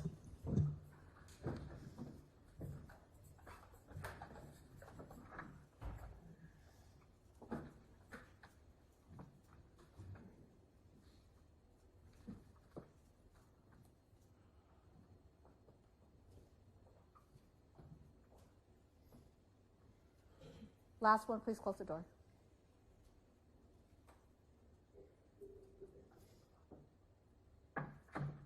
Okay, we're outside the presence of the jury. Mr. Olson, would you like a break? Okay, Mr. Olson stands mute and does not respond. Okay, Mr. Olson, what is it that you'd like me to know?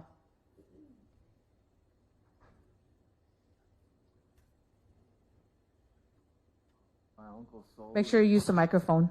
My Uncle Soul is here. My Uncle Soul is here next to me, and he won't stop talking to me. And I don't know. He's asking me to do things, and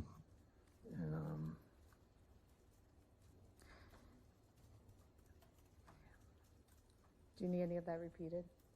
Okay. He's not asking you to engage in self-harm, is he? Is your uncle asking you to engage in self-harm?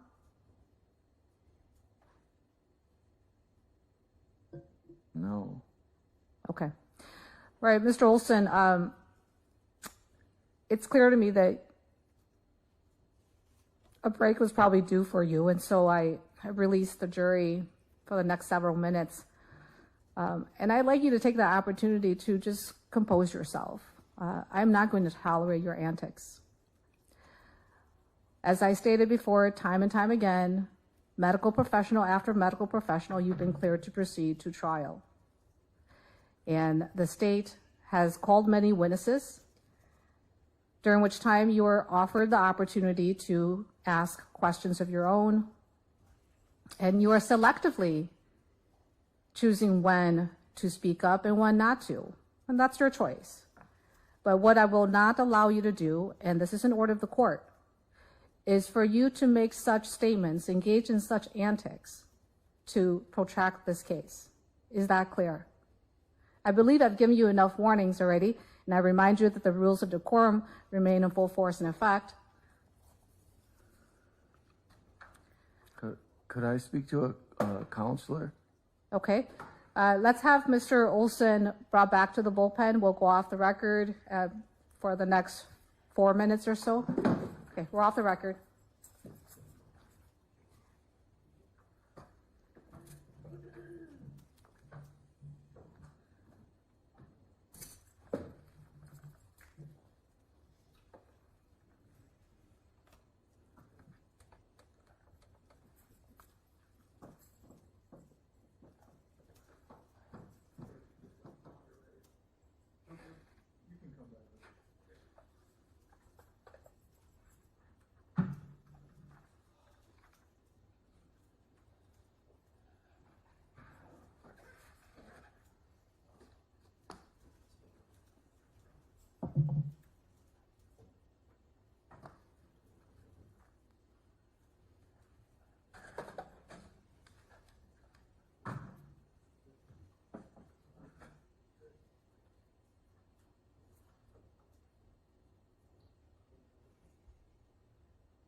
You can keep rolling.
Okay, just a moment, Mr. Olson.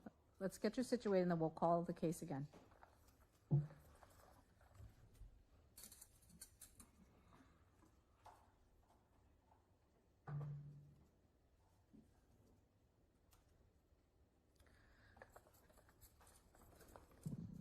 Can you just adjust the microphone?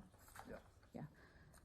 Okay, we're back on the record outside the presence of the jury. Same appearances before with Mr. Olson in the courtroom with everyone. Okay, I was told by the deputies that during this break, Mr. Olson was offered an opportunity to change into civilian or street clothes, and he's not changed, and he was also offered water. Okay, State, my question to you is how many more witnesses do you plan to call? It's 3:23. I just want to plan accordingly.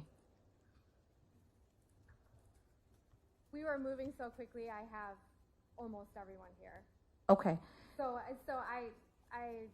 it's up to you, Your Honor. I am adaptable. I think that if you're able to rest by 3:45, 4 o'clock, I will then plan on sending the jury home the remaining hour of the day. We can then discuss, I can then have a colloquy with Mr. Olson relative to his presentation, which could start tomorrow. May I have 3 minutes? Well, my concern is that I have citizen witnesses here who have been kind of back and forth all week. I would be calling them out of order, and while I care about my professional law enforcement witnesses, I care, and there's 3 of them here for the burglaries. So normally I would get called, it would be okay to call them out of order. I'm a bit concerned in this situation. So if I could do them out of order, I think I can set a decent foundation. I would prefer to get 3. Okay, let's just do it this way for planning purposes. You'll have the rest of the day, hopefully by 4:30 then, to finish your presentation and rest. I'm fine calling just the 3. As long as I can get the 3 on, I can send, I'll keep other people around, but Well, let's just put it this way. When you rest on the record, after you rest on the record, I will send the jury home. And then whatever time we have left, I will work with the parties on 1, the court having a colloquy with Mr. Olson, and 2, the jury instruction conference, just a preliminary discussion of the jury instructions so that Mr. Olson can be given printed versions of what I plan to use and go over those jury instructions before we have the full-blown jury instruction conference and verdict forms. That's my intention of using the rest of the day, the rest of the time.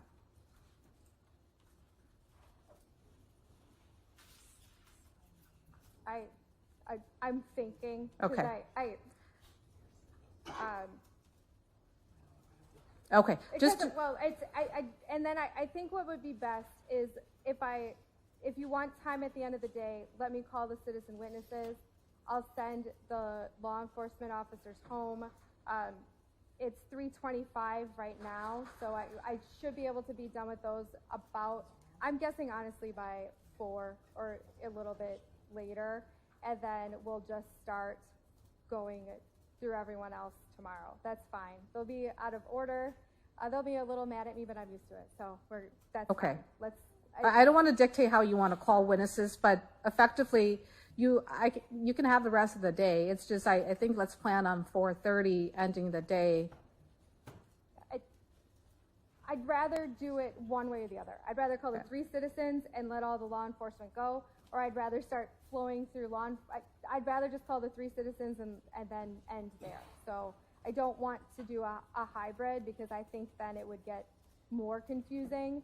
Okay. So if that's okay with Your Honor, I would prefer to do that, and then we can end early to have the conference like you suggested. Sure, and I want to at least put Mr. Olson on notice on what the jury instructions are that I plan on using, and that's why I wanted a little more time than usual before we actually hold the jury instruction conference. All right, now, Mr. Olson, I'm going to turn to you because you started making a statement, and then I told you that we're not on the record and to wait until we go on the record. So now that we're on the record, you have made a mention or something about a therapist.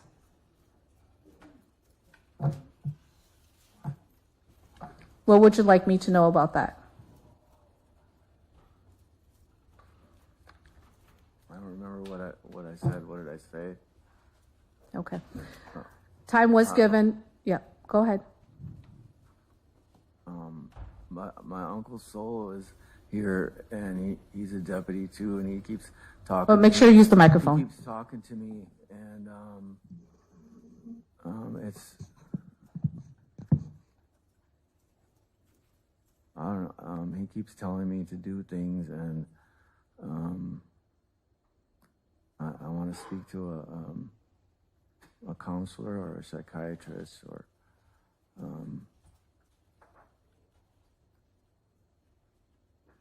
My head hurts really bad. The room spins most of the time. I can't focus. I'm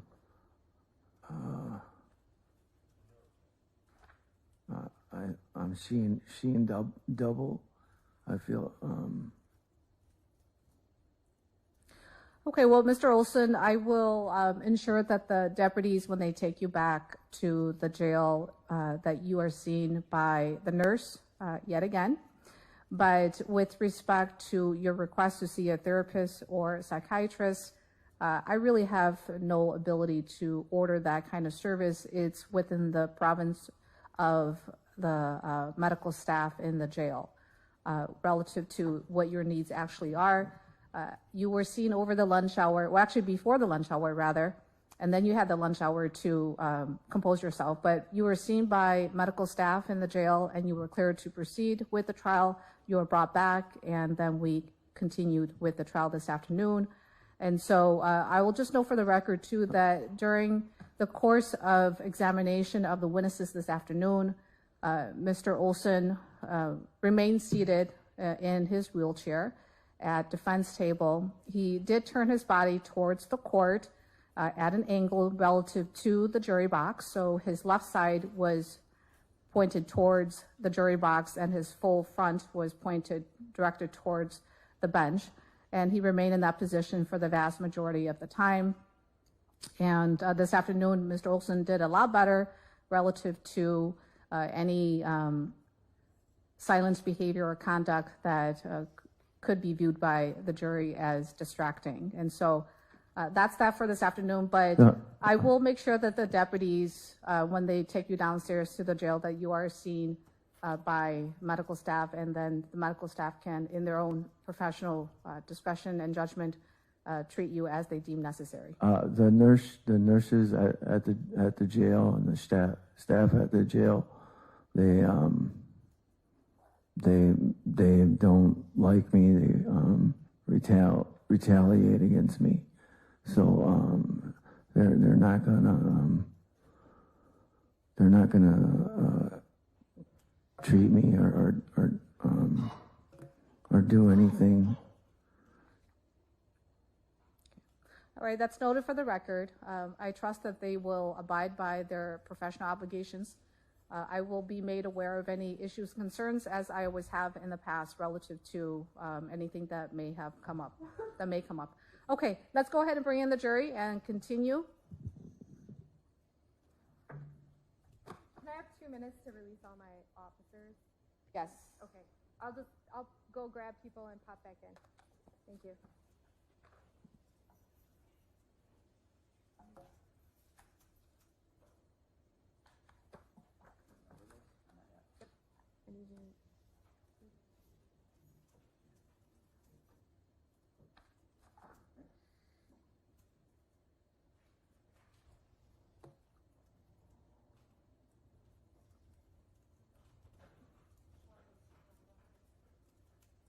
I would like to ask why. Mr. Olson, the state's not in the room. You have to wait.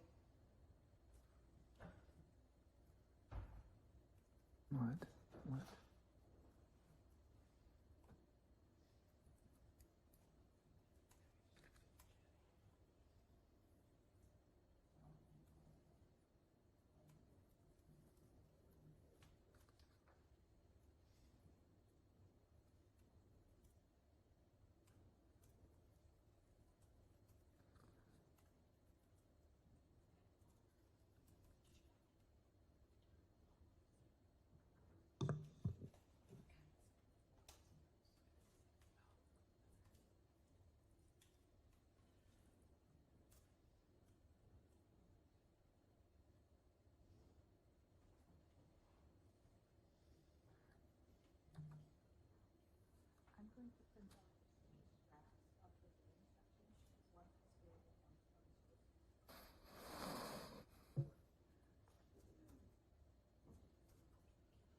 Yes, actually, I'm sorry, just 1 minute. State's not here.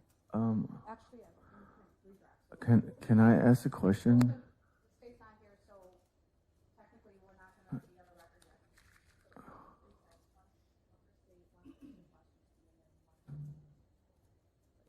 So, okay. Just a moment.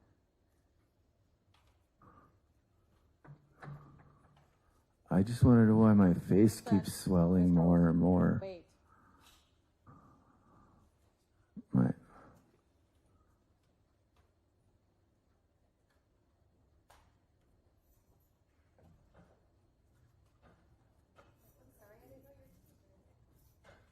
Okay. I'm just trying to help. Oh, I'm ready, Your Honor. Thank you. Right, back on the record, outside the presence of the jury. Real quickly, Mr. Olson, we have the jury waiting.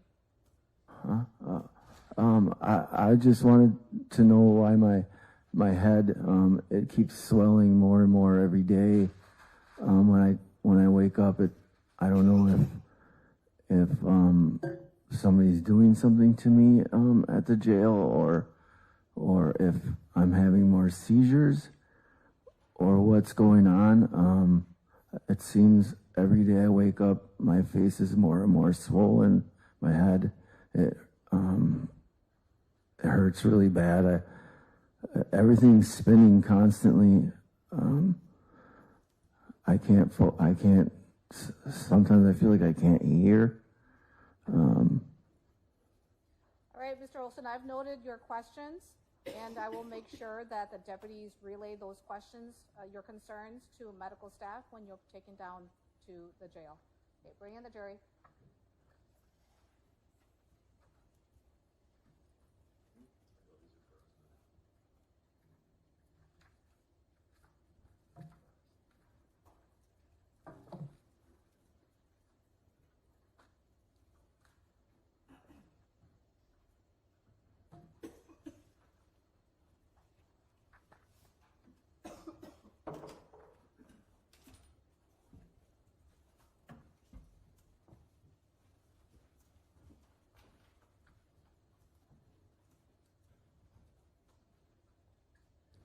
Okay, welcome back, members of the jury.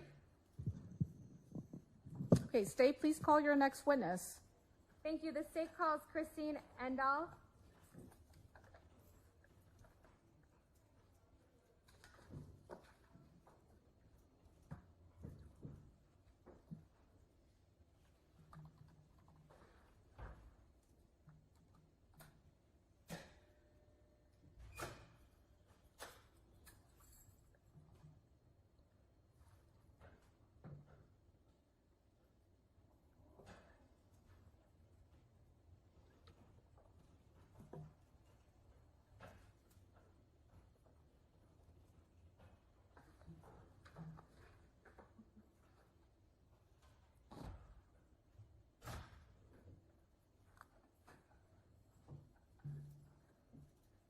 Please raise your right hand.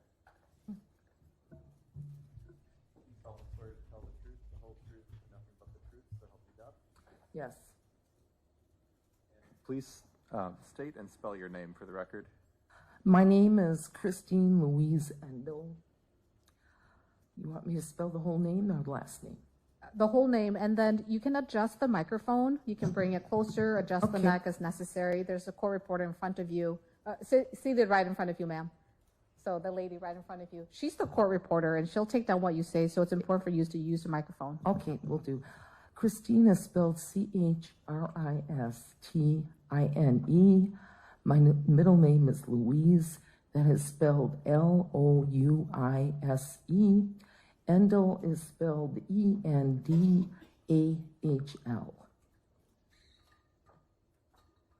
Thank you. The Ms. Endel, I appreciate you being here today. We're here today to talk about a burglary of Jan Endel's residence. Are you familiar with that? Yes, I am. And who is Jan Endel? He is my brother. And I'm sorry to ask you this question, but is Jan Endel still with us here today? No, I lost my brother June 15th, 2023. And we're here, and I'm very sorry about that. And we're here to talk about what happened on November 29th, 2022. Does that date mean anything to you? Very much so. And why is that? I can tell you the whole event of that day. It started out, my brother, Jan, was disabled and he was in Ascension Hospital on 27th Street. That morning, he called me to be released from the hospital. Time was about 7:15 in the morning. He called, could you come pick me up, please? I said, sure, I will. I just had gotten out of bed. I said, I should be there maybe between 9:30, 10:15. I live in South Milwaukee, so I took the route of going Rawson West that day. And I was on 27th Street in Rawson. And I debated and thought, should I stop at my brother's house to get his coat? I really thought about it, and something told me not to stop there. And the estimated time of going to pick up my brother that day, about 20 to 10, something just said not to stop there. So I proceeded, I went to get him from the Ascension Hospital. He was ready to go. Using a wheelchair, I had wheeled him to my car and thought he'll be okay because the car's nice and warm. And actually, it's not very far, the Ascension Hospital to 35th and Rawson. So proceeded down Rawson. I have my brother released. At that time, I did see the police officers in a van on 35th and Rawson. This estimated time is, I want to say 10:15, 10:30. So I got to my brother's house, and I had to open up the side door to get the wheelchair out from his house to bring it to the car to get my brother out. I could not get that key into that lock, and I messed. I noticed at that time that the door trim was, looked like somebody had chiseled it. It was the frame, the wood, you could see it kind of, if you would take a hammer and a screwdriver, that door frame in the lock, there was something wrong. At that time, then, I have a cell phone, and I had called Franklin Police Department. Okay. And Ms. Endel, I just want to ask you a few questions about this, right? Yes. Your brother was in the hospital. Who was in charge of looking over the house while your brother was in the hospital? I took care of my brother. I looked over the house. So even when he wasn't in the hospital, you looked over the house all of the time? I took care of him. I would do his grocery shop, and he was unable to do that. So I took care of my brother. Before that day, when was the last time you were at your brother's residence? Before that day? Correct.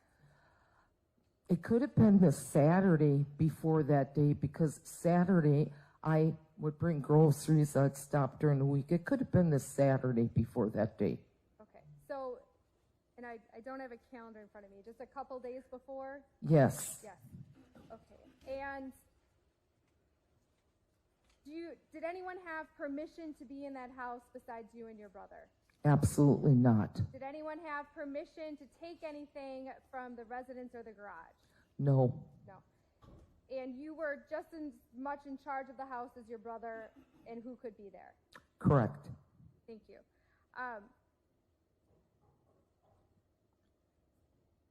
I'm just going to have the officer show you a few photos, okay? It's exhibits 23 through 26.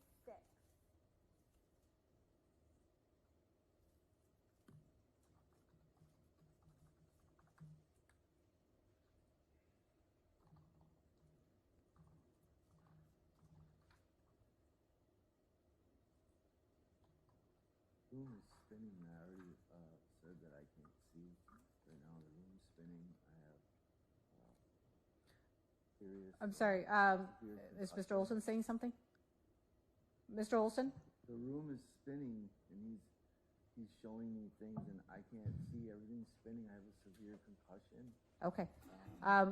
Mr. Olson, I want you to stop there, and let's take a break. Members of the jury, let's plan for about maybe 6 to 8 minutes. I remind everyone that this case is not concluded. You may not talk about this case, and you may not conduct your own research. Okay, enjoy your break. I'll see you in about 6 to 8 minutes.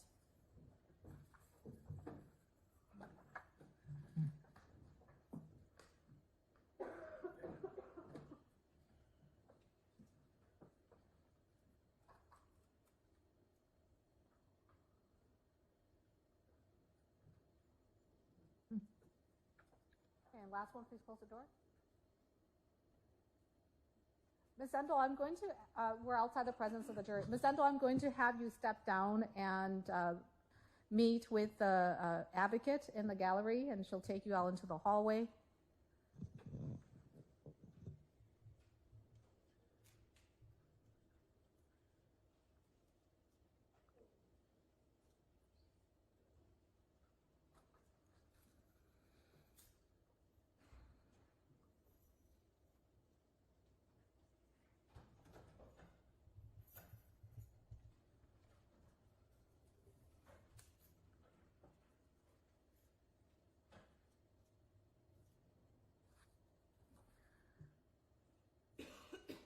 Okay, now the witness has left the courtroom and has stepped out into the hallway.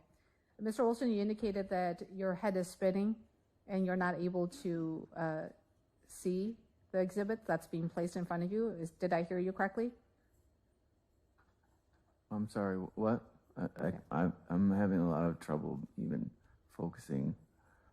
Okay, you really need to stop these antics that you're engaging in. What I'm going to do now is we're going to go on a break. And I'm going to ask, actually, you know what? I'm going to go on a break and I'm going to make a call. And when I come back, I'll have more instructions to the parties as to how we're going to proceed. But given your complaints, I'm going to address it. And then secondly, given what may come out of that, give you notice as to what I'm going to tolerate and not tolerate, because what you have continued to do is protract this trial, okay? One thing after another, one antic after another. This has got to stop. But out of extreme caution, I will address your expressed concerns of headache that you're experiencing. So we're going to go off the record, and I'm going to try to do that. We're off the record. You can take Mr. Olson back to the bullpen. We'll be back in probably 5 minutes.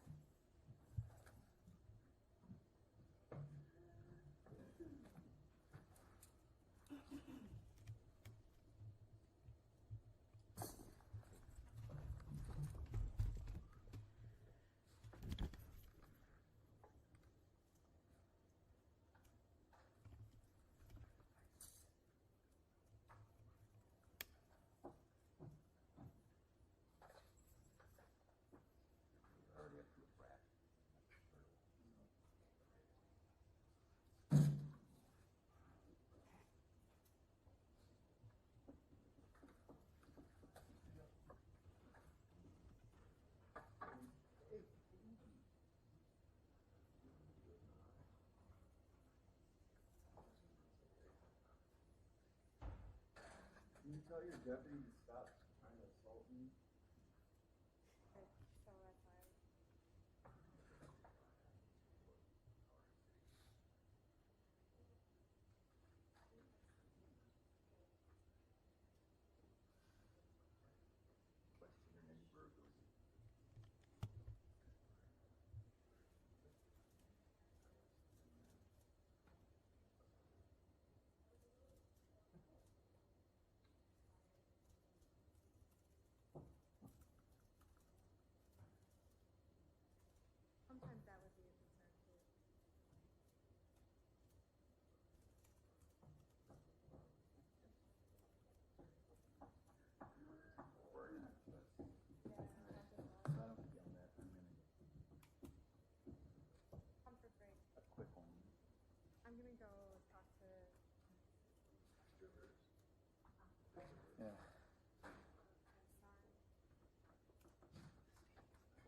exit? Yeah, please.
No.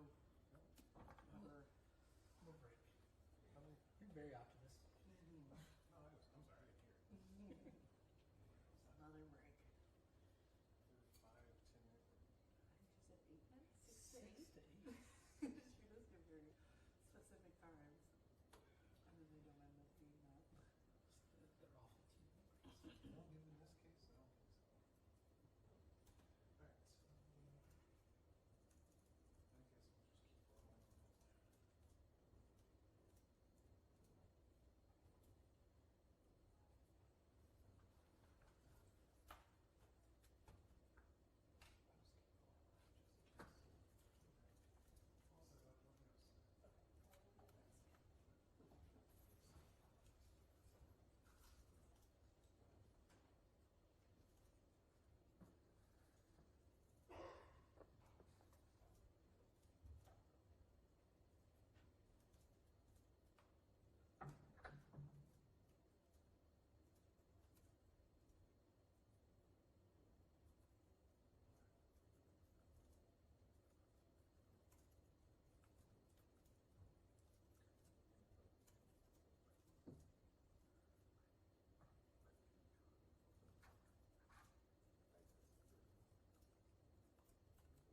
we'll find out.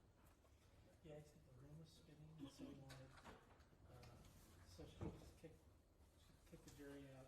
She throwing this up. He said, what? She's like, he started to say, like, the room was spinning. She's like, I'm tired of your antics. I'm going to make a call.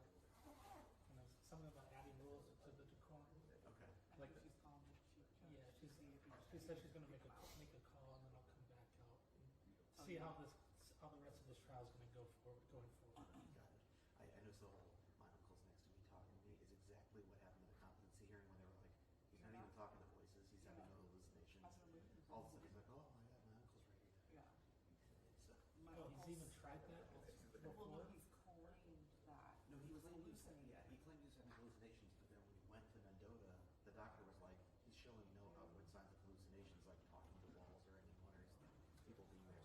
So yeah, the doctor does know that hallucination.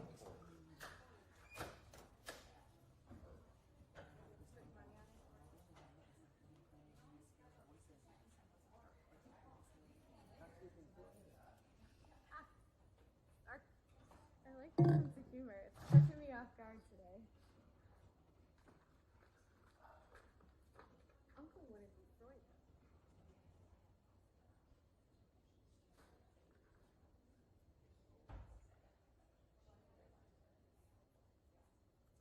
I think they're in Seoul.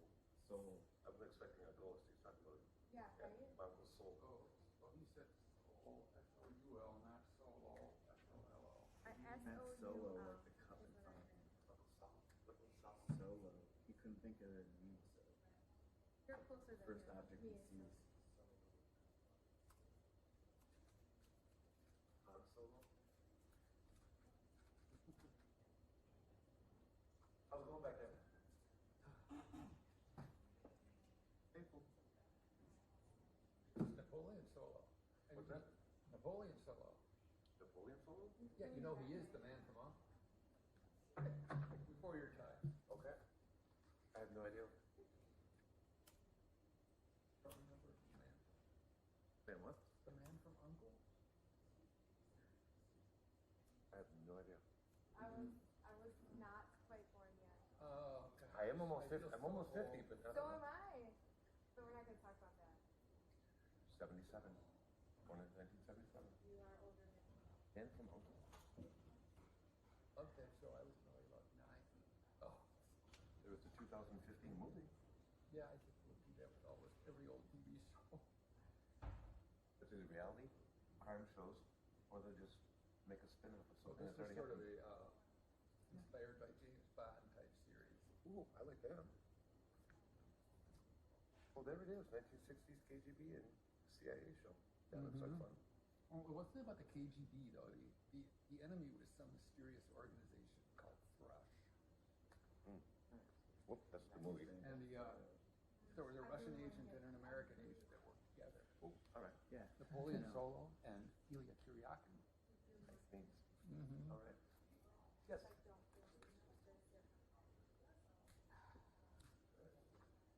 But they're a package deal. On more than one day. Sounds great. So we're going to do.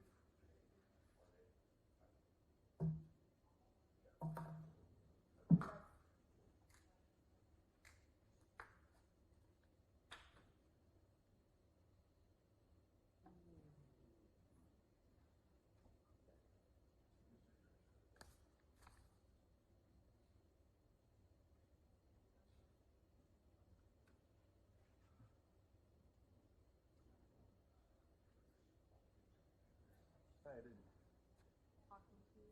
talking at him. I was just curious. Barely even looks.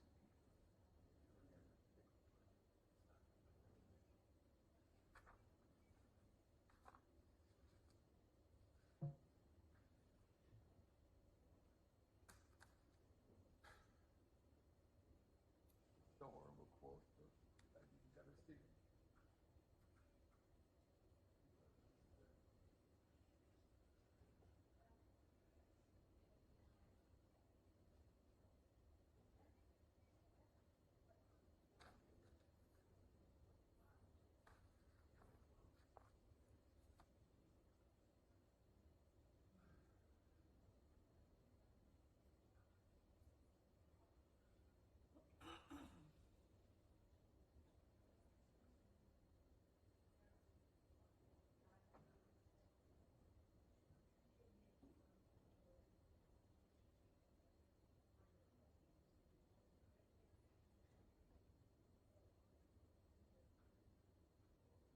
Your message. And of course, the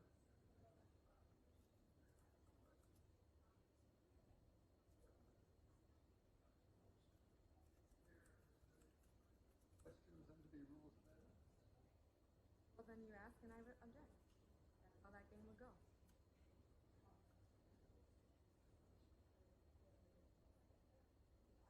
But that's just how it would go. Because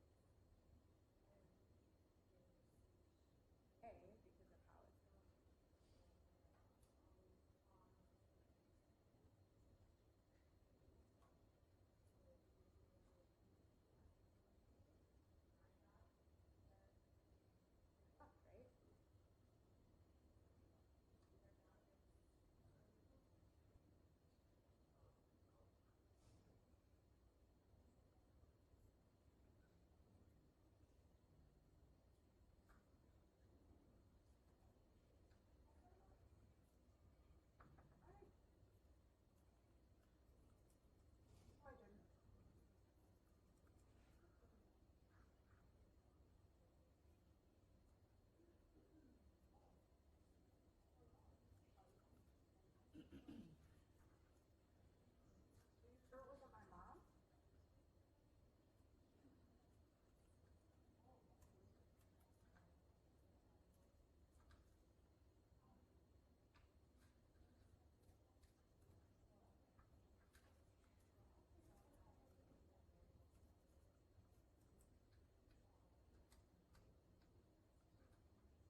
we're not gonna go.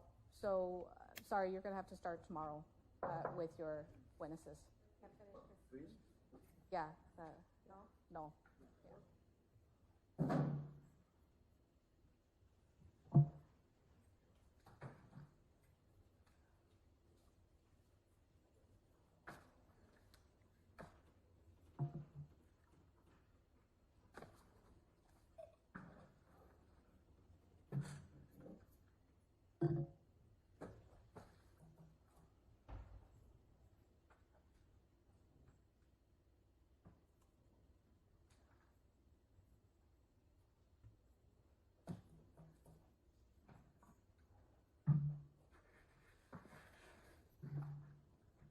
Okay, Amy, are you ready? Okay.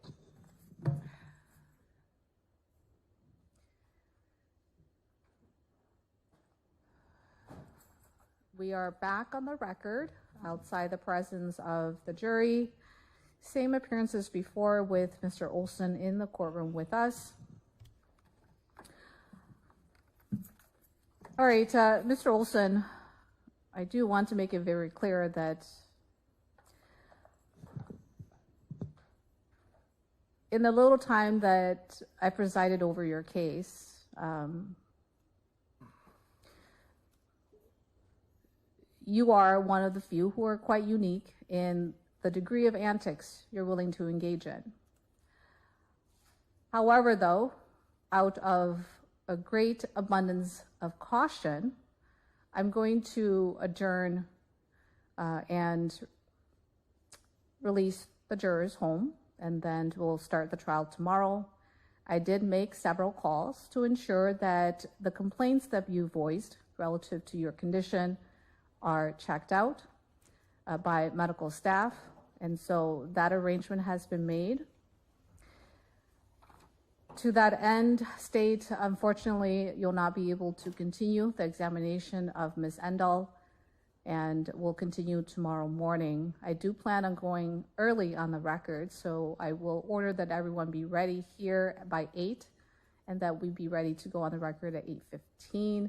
However, though, if that, because this, obviously this is very fluid and it wasn't planned, if Ms. Endel or your witnesses cannot be here to go on the record at 8:15, I will accommodate that, because obviously this wasn't planned and I don't want to inconvenience them any more than they've already been. One of the citizen witnesses that hasn't testified yet is actually going to Chicago tonight, so they asked if they could be here no earlier than 10, and Ms. Endel also stated that she 8:15 does not work for her as a person. So if you're okay with me interrupting her testimony and calling them later in the morning, that would be greatly appreciated. Okay, but you'll have other witnesses you can call at 8:15. I have about 15 other witnesses I can call at 8:15. All right. So undoubtedly, Mr. Olson's behavior is affecting trial, and not just any part of trial, but State's presentation, and that's noted for the record. But Mr. Olson, like I said, I've made calls, and I've been informed that medical staff will meet with you and evaluate you and address any needs you may have. So we're going to bring in the jury, and then I'll release them for the day. This is, now, interestingly enough, this is number one in terms of your interruption. I'm on the record and I'm talking, and I haven't finished yet. And the rules of decorum require that you do not interrupt, and you've interrupted me. But today, this is your first infraction relative to that disruption.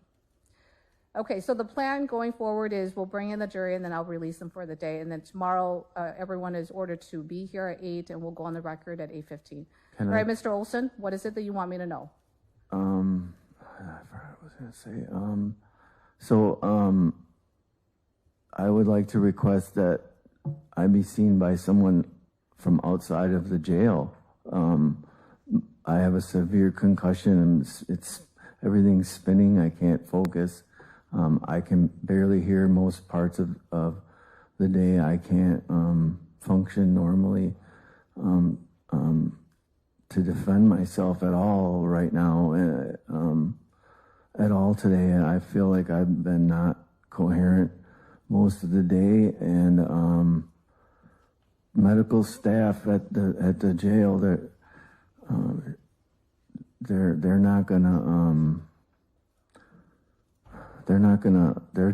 just gonna not do anything at all. So Okay. and I can't Well, think of what I was gonna say something else, but I can't remember what I was.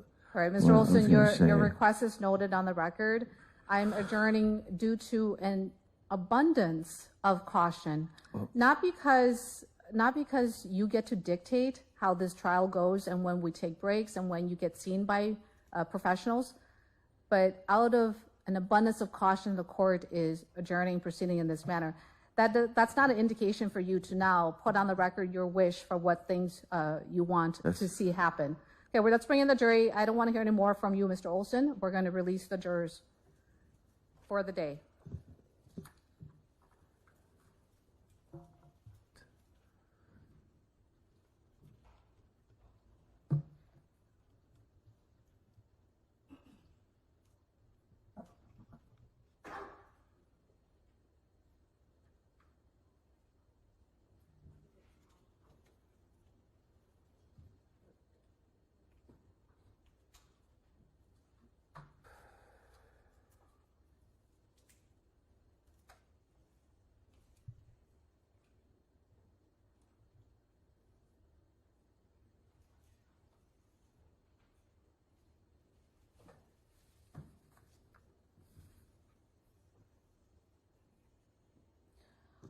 While we're waiting for the jury to be brought in, have the parties received the draft copies of the jury instructions?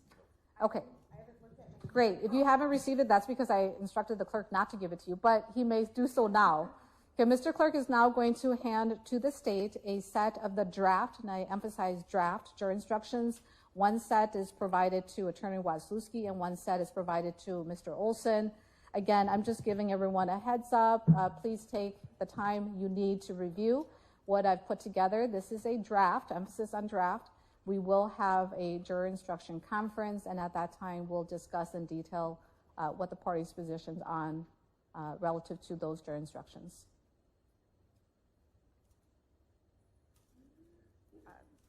I'll be requesting consciousness of guilt flight, just so you know. Okay, thank you. We're ready.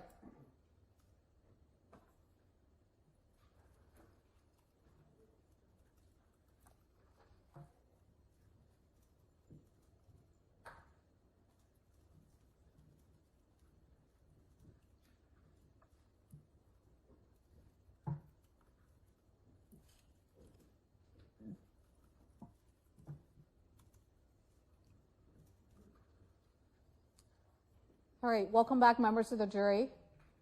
Sorry, go ahead, Deputy. Okay, I want to thank you for your patience as we moved you back and forth between the courtroom and the jury room. It's now 4:15, and what I'm going to do is I'm going to release you for today and order that all of you report to the jury room no later than 8 o'clock so that we can go on the record at 8:15. I trust that no one had any issue coming into the courtroom, jury room this morning, correct? Okay, and so you guys know where to find the jury room and whatnot. But I remind everyone that this case has not concluded, therefore you're not allowed to conduct your research, you're not allowed to talk about your experience, you're not allowed to talk about what you've seen relative to evidence and whatnot. I know that it's tempting when you go home tonight to turn on the TV and to talk to others about what happened, your experience and what you've seen, but you may not do so, and do not watch any news relative to this trial. Okay, have a good evening. I will see you all here tomorrow at 8 a.m. and hopefully no later than 8:15. The deputy will collect your notebooks. Thank you.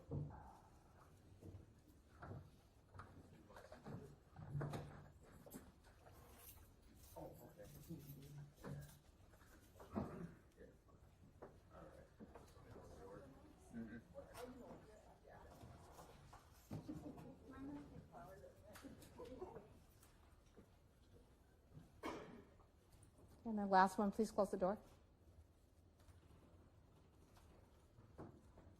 Okay, we're outside the presence of the jury.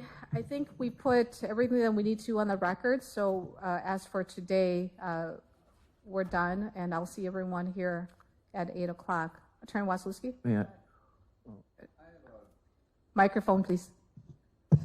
I have an 8:30 court appearance tomorrow in front of Judge Crivello, and it's just to set a date. I don't know if I can somehow be accommodated with that, or if I should arrange with my partner to go, but I just thought I'd bring it to your attention.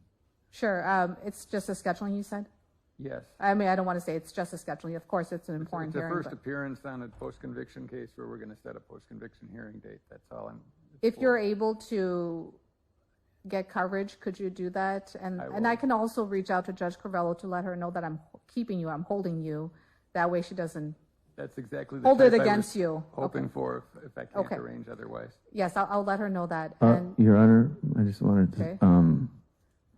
sorry, it's really hard for me to focus, and you know, I try and pay attention to some things when I can, but I just wanted you to know that none of this is antics. I mean, if you can take a look, I haven't been able to really look at my head in the mirror, but I could see reflections, and it's super swollen, and something's not right. My head spins most of the day, so I don't know why anyone would put out this narrative that it's antics. I've had a lot of. Okay, Mr. Olson, I'm going to stop you there because this is not going to be an ongoing conversation between the two of us as to what you believe things are and what you wish it to be.